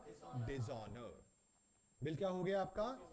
और डिसऑनर के केस में बैंक ने आपको बिना बताए आपके अकाउंट से पैसा निकाल लेना है। जब पैसे से पैसा निकलेगा तो कैश बुक कम हो रही होगी या पासबुक कम हो रही होगी? पासबुक कम हो रही होगी। डिसऑनर के केस में हमेशा आपकी पासबुक कम ही होगी, क्योंकि बैंक पैसे निकाल लेता है और साथ साथ नोटिंग चार्जेस भी निकालता है। अब 10,000 रुपए निकालेगा, 95 नहीं निकालेगा, कितना निकालेगा? 10,000, और 100-200 रुपए एक्स्ट्रा जो और लग रहे हैं वो भी निकाले जाएंगे। तो करीबन 10,100, 10,200 रुपए आपकी पासबुक से कम कर दिए गए। क्या आपने किए होंगे अब तक कम? आपको पता भी नहीं है। आपके घर पे एक लेटर आएगा जिसमें लिखा मिलेगा कि बिल क्या हो गया, डिसऑनर वगैरह, फिर प्रोसेस शुरू होगा आगे का। बट अभी फिलहाल इस पॉइंट पे बिल डिस्काउंट कराया था और वो क्या हो गया है? डिसऑनर। जब डिस्काउंट कराया था पहले ऊपर क्या गया था? पासबुक, फिर आपने क्या बढ़ाया था? अब कहां से कम हो गया है? पासबुक से। इसकी एंट्री सिर्फ कहां हो रखी है? पहले पासबुक में। बात समझ में आ गई? तो ध्यान रखना, ये शॉर्टकट रहेगा हमारे लिए आगे जाकर कि डिसऑनर के केस में हमेशा क्या कम होती है? पासबुक। हाँ बेटा, डिसऑनर की एंट्री में आप ये देखिए, जब बिल डिसऑनर हुआ तो कस्टमर जो हम हैं, हमारी बुक में एंट्री क्या होगी? डेटर से पैसा लेना है दोबारा, और आपके कहां से पैसा कम हुआ? बैंक से। लेकिन ये बैंक कैश बुक वाला है, क्योंकि हम तो अपनी कैश बुक में एंट्री कर सकते हैं ना, बट हम तो कह रहे हैं कि ये एंट्री हुई ही नहीं है, तभी डिफरेंस बन रहा होगा। एंट्री किसने करी होगी? पासबुक ने। तो पासबुक कम हुई है और हम अपनी बुक्स पे कौन सी मेंटेन करते हैं? Cash book. तो ये एंट्री हुई नहीं है, इसीलिए डिफरेंस है। अगर ये एंट्री हो जाएगी तो फिर डिफरेंस होगा ही नहीं। बोलो जी, कोई दिक्कत तो नहीं आता किस बात से? अभिषेक बेटा, वो जो इंटरेस्ट का पॉइंट मैंने बताया था वही है, interest and dividend collected by bank, वो वही पॉइंट है, सबसे पहला पॉइंट। बैंक अलाउज इंटरेस्ट या क्रेडिट इंटरेस्ट। और उसके अलावा बेटा 2 पॉइंट और किसके लिखे हैं मैंने? एरर्स। एरर्स का मतलब गलतियां। गलतियां मिल सकती हैं कहां पर? या फिर कहां पर? कैश बुक में गलती मिले तो मिलेगी मोस्टली कौन सी? ओमिशन। या फिर गलती मिलेगी कौन सी? कमीशन। कमीशन समझते हैं ना? सिली एरर्स, 500 की जगह 50 कर दिया, डेबिट की जगह क्रेडिट कर दिया, वगैरह वगैरह। और दो गलतियों वाला पॉइंट मैं आपको एग्जांपल के साथ समझाऊंगा तो मैं क्वेश्चन कराऊंगा अभी, बट उससे पहले एक पॉइंट और डिस्कस करना चाहूंगा, छोटा सा पॉइंट है गलतियों के रिगार्डिंग ही। आप सब एटीएम से पैसे विड्रॉ करते हैं? कभी ऐसा हुआ पैसा निकालने गए, पैसा बैंक से कटा लेकिन आया नहीं बाहर? हुआ कभी? किसके साथ हुआ? तो मिला कैसे वापस? तो क्रेडिट हो गया। टाइम कितना लगा? 5 डेज लगे थे। डिपेंड करता है, बैंक टू बैंक भी डिपेंड करता है। मेरे साथ भी कभी हुआ, हमारे गरीबी के दिनों में जब हम आर्टिकलशिप करते हैं, इंटर्नशिप, सैलरी होती है 3,500 रुपये महीना, 113 रुपये 33 पैसे, छुट्टी करो वो भी कट जाते थे। तो मेरा जो इंटर्नशिप थी वो थी करोल बाग में, और राजेंद्र प्लेस मेट्रो स्टेशन आप सब ने तो देखा ही होगा, उसके नीचे पीएनबी का वो है एटीएम। तो हमारे लिए मेट्रो में आकर वहीं चढ़ना होता था। मैं मेट्रो के लिए 500 रुपये विड्रॉ कर रहा था, क्योंकि मेट्रो का तब ये सिस्टम नहीं था इतनी आसानी से कि आप डेबिट कार्ड से डायरेक्टली कर लो, तो वहां पे सिस्टम था। तो मैंने 500 के लिए एटीएम कार्ड डाला, वापस निकाला, मैसेज आया 500 रुपये नहीं आए। चलो जी हो गई गलती, कोई नहीं, मैंने दोबारा डाला, दोबारा स्वाइप बाहर निकाला, पैसे आए, मैसेज भी आ गया। मैसेज कितनी बार आया? पैसे बैंक से कितने कटे? 1000 रुपये, और मेरे हाथ में कितने आए? तो क्या करना चाहिए? मशीन तोड़ के निकाल लेता था उसी में से भी। करता ट्राई। क्या करना चाहिए था? कंप्लेंट करिए। पहली बारी में आपको क्या करना चाहिए? कंप्लेंट करनी चाहिए। कंप्लेंट करेंगे तो बैंक पैसा आपको दे देगा। इवन नहीं भी करोगे तब भी आपको मिल जाएगा। लेकिन अपना सेफर साइड यही होता है जी, अपने आप को सेफ रखने के लिए आप अपनी तरफ से क्या कीजिए? कंप्लेंट कीजिए। लेकिन ये गलती मेरी थी या बैंक की थी? मैं ठीक कर सकता हूं। मैं अपनी कैश बुक की गलतियां ठीक कर सकता हूं, लेकिन मैं पासबुक की गलतियां ठीक नहीं कर सकता। ऑल्दो बहुत रेयर होती हैं, लेकिन फिर भी मैं ठीक नहीं कर पाऊंगा। हाँ और क्या, क्यों नहीं शो होगा? 2 बार क्रेडिट डेबिट भी शो कर रहा था, निकला हुआ शो कर रहा था, एक बार वापस आया भी शो कर रहा था। क्या आया भी है? किसमें? कैश बुक की तो बात ही नहीं आई ना अभी। मैंने कौन सी कैश बुक बना रखी थी उस वक्त? और दो बिजनेस के अंदर ऐसा हो सकता है कि आपने एक बार अपने पास एक ही बार रिकॉर्ड किया होगा, लेकिन जब वहां पे ऐसा आया इशू तो आप उसे कह सकते हो कि हमने भी कैंसिल कर दिया इस पॉइंट को, क्योंकि पासबुक में गलत हुआ, पासबुक में ठीक कर दिया, तो मैं रिकॉर्ड ही ना करूं, या फिर मैं दोनों बातें रिकॉर्ड करूं कि पासबुक में गलत हुआ, मैंने भी गलत किया, फिर मैंने ठीक किया। आई बात समझ में? तो इन एरर्स को लेकर जो क्वेश्चन में पॉइंट आएगा हम तभी डिस्कस करेंगे इसके बारे में। अभी तक आपने कहां तक नोट किया हुआ है? पूरा कर लिए? सबका हो गया है? ये entry record by bank only भी हो चुके हैं ना? हटा दूं फिर? किसी ने कुछ नोट करना है बता दो मुझे जल्दी से। मुझे इसमें कुछ लिखा था हमने, यहाँ पे क्या लिखा था? ये तो हो गया था, ये करना है कुछ? चलें फिर आगे। किसी का कुछ पेंडिंग है बेटा ऑनलाइन से बता दो मुझे एक बारी, अदरवाइज हम अपना एक क्वेश्चन शुरू कर रहे हैं। क्वेश्चन करेंगे हम आज का एक, और फिर सीखेंगे। अपने पास आप एग्जाम्पल लिख रहे हैं। सबसे पहले बेटा आपको दिया गया है debit balance as per cash book कितने रुपए है? 1 लाख रुपए। लिखना शुरू कर दीजिए बेटा सब। फर्स्ट पॉइंट है, फिर आगे आपके पास कौन सा पॉइंट? Second point. हाँ क्वेश्चन लिखना पूरा लिखो, नोट करना शुरू कर दो। चेक क्या किया आपने? Deposit but not collected. कितने रुपए? 20,000।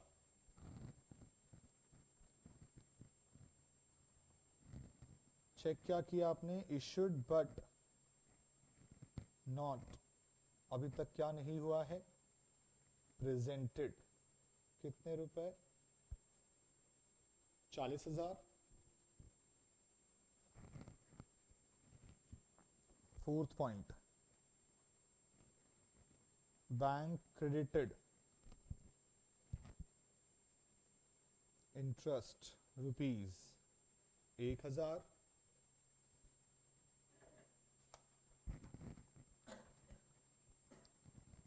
Bank debited charges ₹500।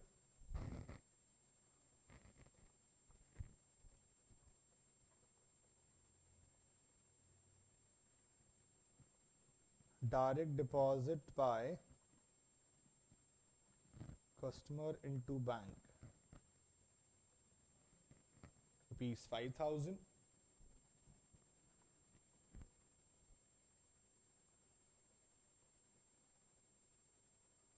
direct payment made for insurance ₹2,000।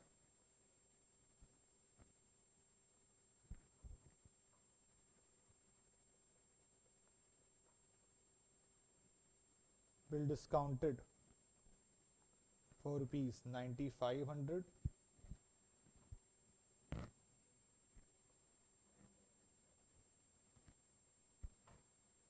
bill discounted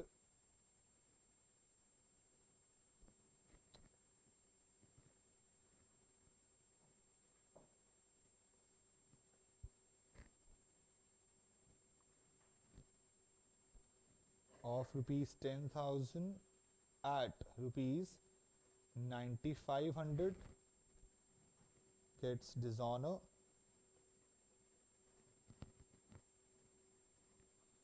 noting charges NC paid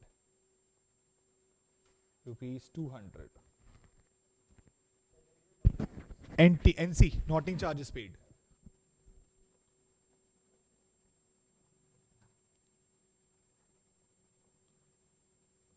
payment side of cash book undercast rupees 1,000 ये क्वेश्चन है हमारा मैंने ऑलमोस्ट सारे पॉइंट कवर कर लिए हैं अंडरकास्ट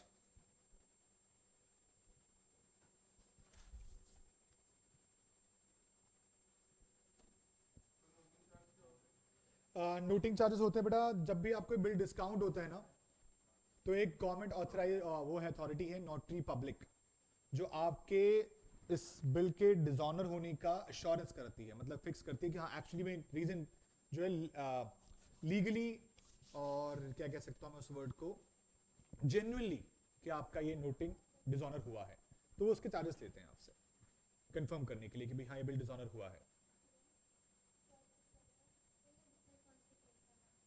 क्या कौन सा एग्जामिनर है ये क्वेश्चन ये यहाँ पर है कुछ नहीं लिखना एग्जाम्पल तभी तो मैंने एग्जाम्पल लिखवाया आपको एग्जाम्पल है ये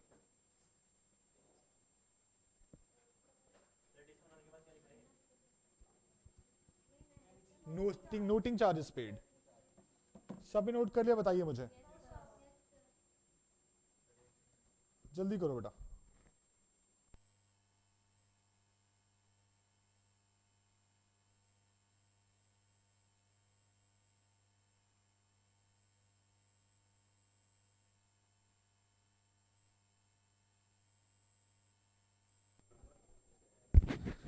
हाँ जी कैश बुक के बाद undercast you oblique cast undercast वाला नहीं नहीं टोटलिंग गलत की है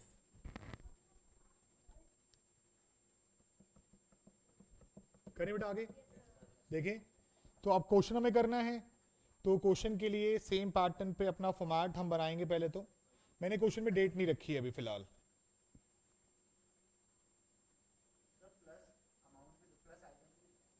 मर्जी है प्लस आइटम लिखो प्लस लिख दो बस ये की बात है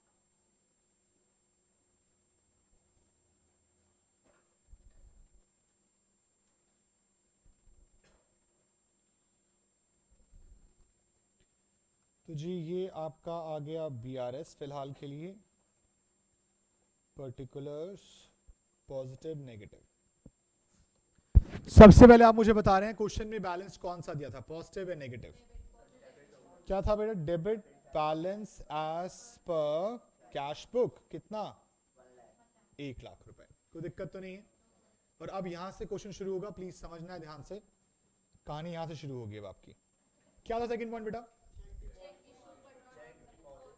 चेक डिपॉजिट किया था कितने का चेक था 20,000 का तो चेक आया है आपने डिपॉजिट किया है पहले एंट्री कहां हुई है कैश बुक में कैश बुक बढ़ गई है कम हो गई है बढ़ गई है कैश बुक पासबुक दोनों बराबर होते हैं दोनों कैसे होते हैं आपने एक चेक बैंक में डाला जिसकी वजह से पहले एंट्री आपने की कहां पे की होगी कैश बुक को बढ़ा दिया कैश बुक को क्या बैंक पासबुक बढ़ पाई क्यों नहीं बढ़ पाई अभी तक कलेक्ट नहीं हुआ है तो हर पॉइंट में आप बराबर मानेंगे कैश बुक इस पॉइंट की वजह से बढ़ गई है क्या पासबुक बढ़ी है नहीं है क्या पासबुक को बढ़ा दूं नहीं बढ़ा सकता क्या कैश बुक को रिवर्स कर दूं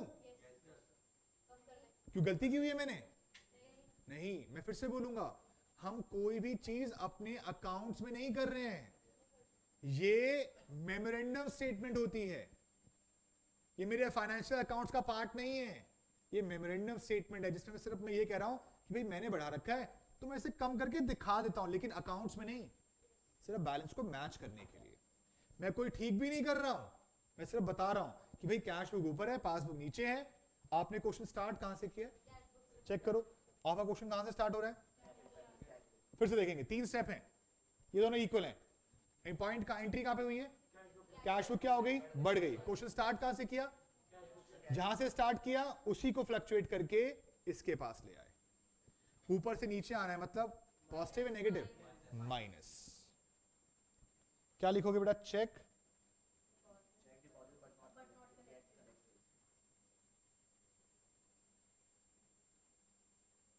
कितना? 20,000। कोई डाउट? क्लियर है? समझ में आते हैं पॉइंट? फिर से बोलूंगा, 3 स्टेप ध्यान रखने हैं। एंट्री किसने की? स्टार्ट कहां से किया? और प्लस माइनस, रटना कुछ नहीं है। अगला पॉइंट पढ़िए। Check issued but not presented for payment. ये नोट कर चुके हो आप सब?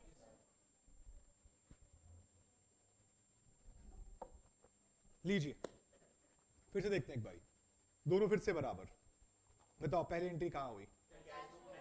कैश बुक या पासबुक? कैश बुक बढ़ा दूं? कैश बुक कम कर दूं?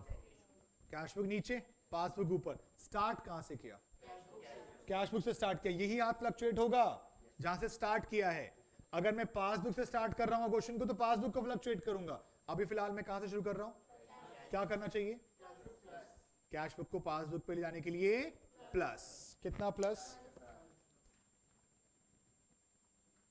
चेक क्या किया हमने? Issued but not presented. कितना? 40,000। बस 3 स्टेप और कुछ भी नहीं।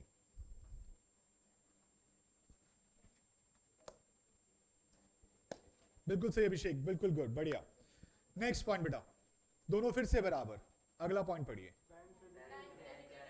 बैंक क्रेडिट इंटरेस्ट, यानी कि बैंक कम कर रहा है बढ़ा रहा है। कैश बुक में बढ़ाएगा, पासबुक में बढ़ाएगा? पासबुक ऊपर चली गई। इस बार कैश बुक में एंट्री नहीं हुई है। कहां एंट्री हुई है? पासबुक। पासबुक गई है ऊपर, कैश बुक कहां है? नीचे। स्टार्ट कहां से किया है? क्या करना चाहिए?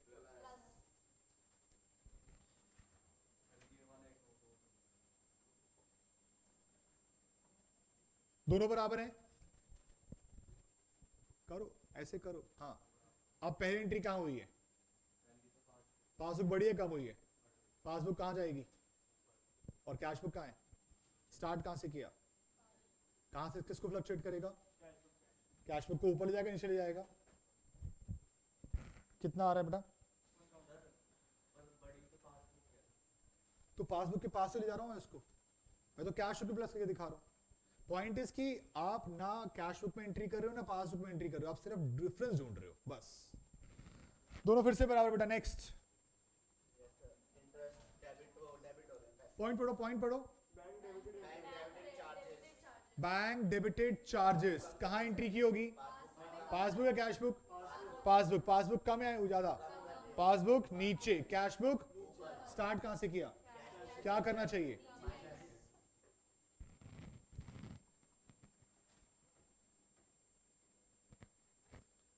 कितने रुपए? 500। बोलो जी, इन चारों पॉइंट्स में डाउट किसी को? क्लियर है यहां तक की बात? अगले पॉइंट पर फिर से बराबर मान लीजिए, दोनों फिर से बराबर हो चुके हैं। डायरेक्ट डिपॉजिट बाय कस्टमर, दोनों फिर से बराबर। एंट्री कहां हुई होगी? Direct deposit by customer into bank हुआ है ना, तो बैंक का मतलब पासबुक बढ़ गई। कैश बुक बढ़ी क्या? क्या करना चाहिए?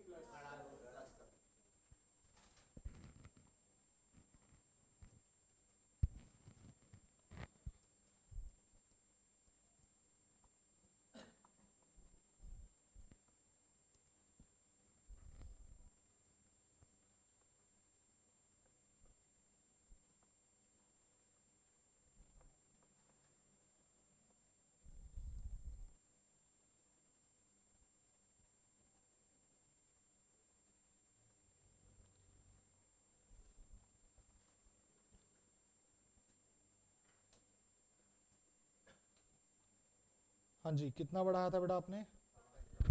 5,000 प्लस में ना। चलिए नेक्स्ट पे आ जाइए। अब आप क्या कर रहे हो? डायरेक्ट पेमेंट, दोनों फिर से बराबर। डायरेक्ट पेमेंट के अंदर पासबुक नीचे, कैश बुक ऊपर। स्टार्ट कहां से किया, क्या करना चाहिए?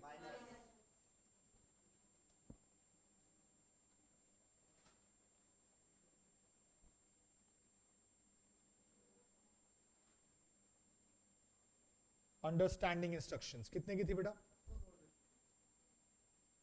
कोई दिक्कत? यहां तक का क्लियर है सबको? अगला पढ़िए। बिल डिस्काउंटेड, और वो क्या हो गया? डिसऑनर। मैंने आपको शॉर्टकट बोला है उसका एक, उसमें हमेशा क्या नीचे होगी? पासबुक। मैं फिर से बोलता हूँ, ध्यान सुनिए। जब डिसऑनर हुआ होगा उससे पहले आपने डिस्काउंट कराया था, क्या पासबुक बड़ी थी?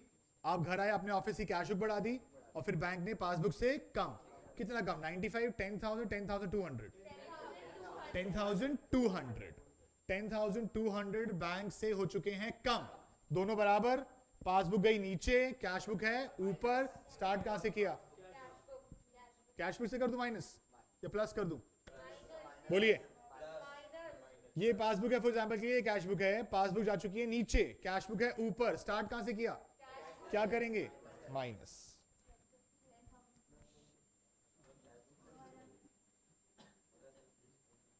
Bill discounted gets dishonour 10,000 plus 200, 10,200। कोई दिक्कत? हाँ जी बेटा, इससे इफेक्ट बताओ क्या आया है? पासबुक कम हुई है बढ़ी है?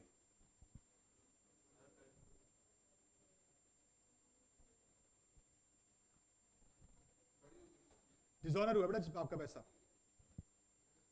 पासबुक कम हुई इससे। पासबुक नीचे है, कैश बुक ऊपर है। स्टार्ट कहां से किया आपने? तो कैश बुक को फ्लक्चुएट करके पासबुक के पास जाने के लिए क्या करोगे? माइनस। कोई डाउट किसी को यहां तक? क्लियर है? एक लास्ट पॉइंट बचा है, क्या है बेटा? Payment side of cash book undercast कितने से? 1,000 से। प्लीज बहुत ध्यान से देखना, अच्छा पॉइंट है, समझने वाला पॉइंट है। ये देखिए ध्यान से एक बारी, आइए बेटा। कैश बुक, यहां ध्यान दो, बात नहीं, यहां ध्यान दो सब। डेबिट साइड, क्रेडिट साइड, ये रिसीट है और ये पेमेंट्स है, ये होते हैं रिसीट और पेमेंट्स। 10,6,4 टोटल कितना? 3,2,1 टोटल कितना? बताओ बैलेंस कैरिड डाउन कितना? 20, 20, 14। कोई दिक्कत तो नहीं है किसी को? क्लियर यहां तक की बात? ये सही बनी है गलत बनी है? सही बनी है। अब देखो गलती क्या हुई है, मैंने इसको 6 को गलती से कर दिया 5। बैलेंस से फर्क बताओ। 15। कौन सी साइड कम की है? पेमेंट साइड कम की, अदा की? अंडरकास्ट या ओवरकास्ट? अंडरकास्ट। और इसकी वजह से बैलेंस कितना आना चाहिए था एक्चुअली? 14, आया कितना? 15। यानी कि मेरी इस गलती से मेरा कैश बुक का बैलेंस बढ़ गया है। पासबुक बड़ी होगी क्या? तो इसका मतलब कैश बुक ऊपर, पासबुक क्या करना चाहिए? फिर से बोलता, सुनो ध्यान से। आपके सामने एग्जाम में ऐसे ही करके आप एक रफ बना सकते हो, 10, 6, 4, 3, 2, 1, आप जो भी रखिए उससे कोई फर्क नहीं पड़ता, मैंने वैल्यू सिंपल रखी हुई है। अब 10, 6, 4 टोटल बना 20, इधर का बना है कितना? 6, बट मुझसे गलती से एक छूट गया, टोटली में गलती हो गई। 6 की जगह कितना लिख दिया मैंने? 5। तो बैलेंस जो 14 आना था वो कितना हो गया? 15। तो इस गलती से आपके पासबुक का, कैश बुक का बैलेंस बढ़ जाता है। कैश बुक ऊपर है और पासबुक नीचे, क्या कर दें? माइनस।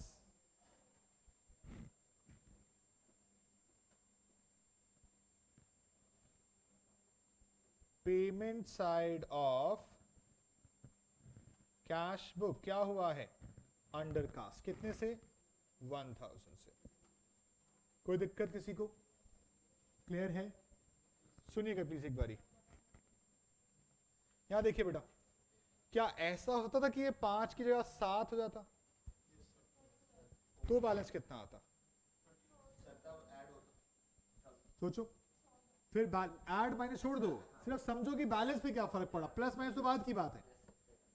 जब आपने एक 5 किया तो बैलेंस बढ़ गया, जब आपने 7 किया तो बैलेंस कम हो गया। आई बात समझ में? क्या ऐसा हो सकता था कि ये 20 की जगह ये 21 हो जाता? रिसीट साइड क्या हो गई? ओवरकास्ट। तो 21 में से 6 गया तो कितना बचेगा? 15। और अगर ये 19 हुआ था तो 13। तो इसका मतलब आपके दोनों साइड में अंडरकास्ट ओवरकास्ट दोनों की गलतियां हो सकती हैं, बस आपको समझना है। समझ रहे हो बात को? और अब रटने वाले बच्चे ध्यान देंगे। अगर आपकी रिसीट साइड क्या है? ओवरकास्ट, तो आपका बैलेंस भी ज्यादा है। लेकिन अगर आपकी रिसीट साइड क्या है? अंडरकास्ट, तो आपका बैलेंस भी क्या है? कम। लेकिन अगर आपका पेमेंट साइड क्या है? ओवरकास्ट, तो बैलेंस बढ़ेगा नहीं, उल्टा हो जाएगा। और अगर आपकी पेमेंट साइड क्या है? अंडरकास्ट, तो आपका बैलेंस ज्यादा है। तो रिसीट में डायरेक्ट रिलेशन है, पेमेंट्स में रिवर्स रिलेशन है। तो आपको एग्जाम में याद करके करने में आसानी रहेगी, बार बार सोचना नहीं पड़ेगा, वहां पर आप डायरेक्टली कर पाएंगे। तो समझने वाला काम ऊपर बता दिया मैंने आपको, ये रहा। बाकी रटने वाला काम नीचे भी है, आपकी मर्जी है, जैसा आप चाहें कर सकते हैं।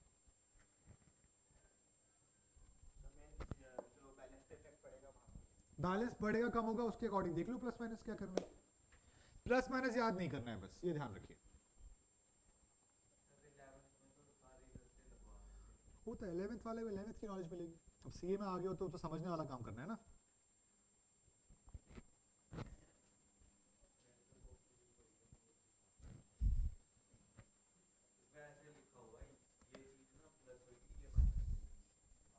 ऐसी होता है 11th क्लास में, तूने छोड़ मैंने भी रट्टे मारे थे। यस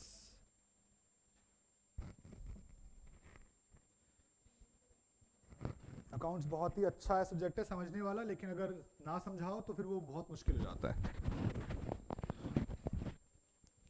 बोलो जी, यहां तक की बात क्लियर सबको? आगे चल सकते हैं? नोटिंग कर लिया आप सबने यहां तक की? बस आपको अपने एग्जाम में ये ऊपर वाला तरीका समझ में आता तो वैसे कर लीजिए, वरना नीचे डायरेक्टली देखो एग्जाम में टाइम कम रहता है तो ये आपको याद रहेगा, रिसीट बढ़ता है तो बैलेंस ही बढ़ता है, रिसीट कम होता है तो बैलेंस भी कम होता है, पेमेंट साइड बढ़ती है तो कम हो जाता है, उल्टा हो जाता है उसका इफेक्ट। सो जी हम एंट्री तो विषय कर चुके हैं वैसे ना, रहता है कुछ अभी किसी का? हाँ जी बताइए बेटा, अब चेक करिए बेटा हायर साइड कौन सी आ रही है, कितना बैलेंस आ रहा है? ये कितना है? 146 टोटल, और 146 में से इसे लेस कीजिए,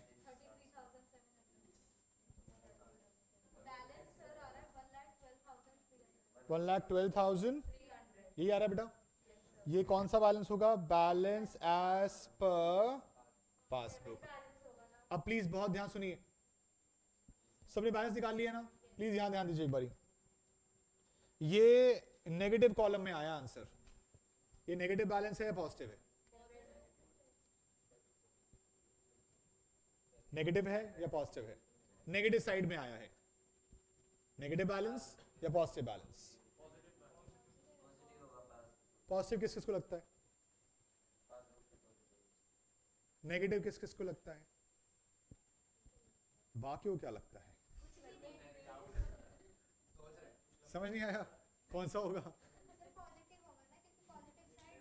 देखो आप देखो, ये देखो ध्यान से, एक बात बताओ, +10 -7 क्या बचेगा? 3 का पॉजिटिव, -10 + 7 यानी कि जो बड़ा है वो ही आगे जाएगा। अब इस वाली साइड में दोनों में प्लस माइनस में बड़ा कौन था? प्लस, तो भले ही नेगेटिव साइड में आया हो लेकिन बैलेंस पॉजिटिव ही है। और पासबुक का पॉजिटिव कौन सा होता है? आई बात समझ में? अच्छा, अगर डिफरेंस यहां निकलता तो फिर ये नेगेटिव हो जाता। बात समझ में आई? रटने वाले बच्चे ध्यान देंगे। जिस साइड आया है, जिस साइड आया है उसका उल्टा बोलना है। अगर नेगेटिव में आया है तो पॉजिटिव बोल देना, पॉजिटिव में आया तो नेगेटिव बोल देना, बस सिंपल।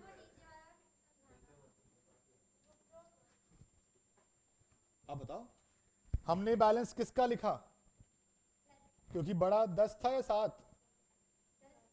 10 का पॉजिटिव का साइन लेंगे। यहां पे बड़ा कौन था? तो माइनस का लेंगे। आई बात समझ में? लिख सकते हैं। आपको यहां पे डेबिट क्रेडिट लिखना है आइडेंटिफाई करने के लिए। बात समझ में आई सबको? यहां तक की क्लियर है? यहां तक की बात है? सो बेटा हर जगह माइनस क्रेडिट नहीं होगा ना। पासबुक का क्रेडिट वाला पॉजिटिव होता है लेकिन कैश बुक का नेगेटिव होता है, तो अलग हो जाएंगे दोनों।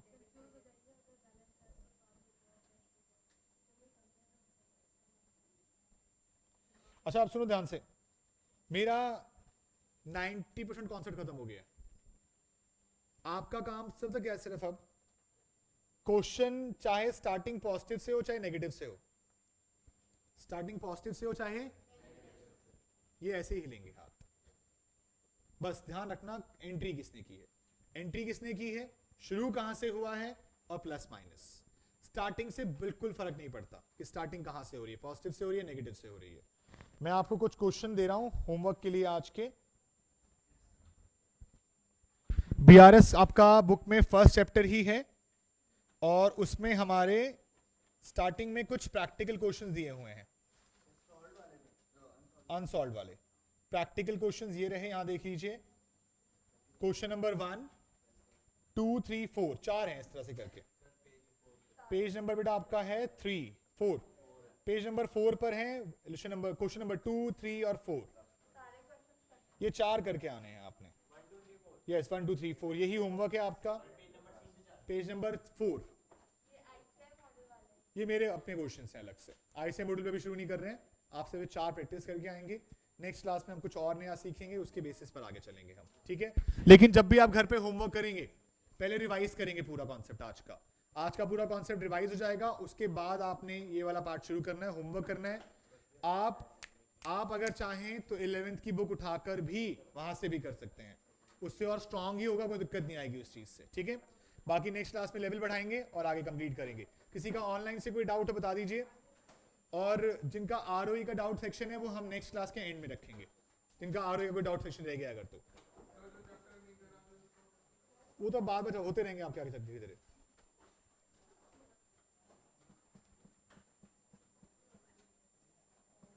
ठीक है जी, ऑनलाइन से कोई डाउट नहीं तो फिर मैं क्लास को ओवर कर रहा हूँ। नेक्स्ट क्लास हमारी अकॉर्डिंगली टाइमिंग आपको पता है ना, परसों वाली क्लास सुबह 9 बजे स्टार्ट होगी और उसके बाद फिर मेरी अकाउंट्स की क्लास होगी। कल की सेम टाइमिंग सुबह 9 बजे वाले, एक बार मैम से कंफर्म हो जाए आप नेटवर्क से, वैसे ग्रुप पे आ जाए कोई डाउट दिक्कत अगर होगी तो। ठीक है जी, चलिए okay bye bye, next class में लेंगे, बाय बाय।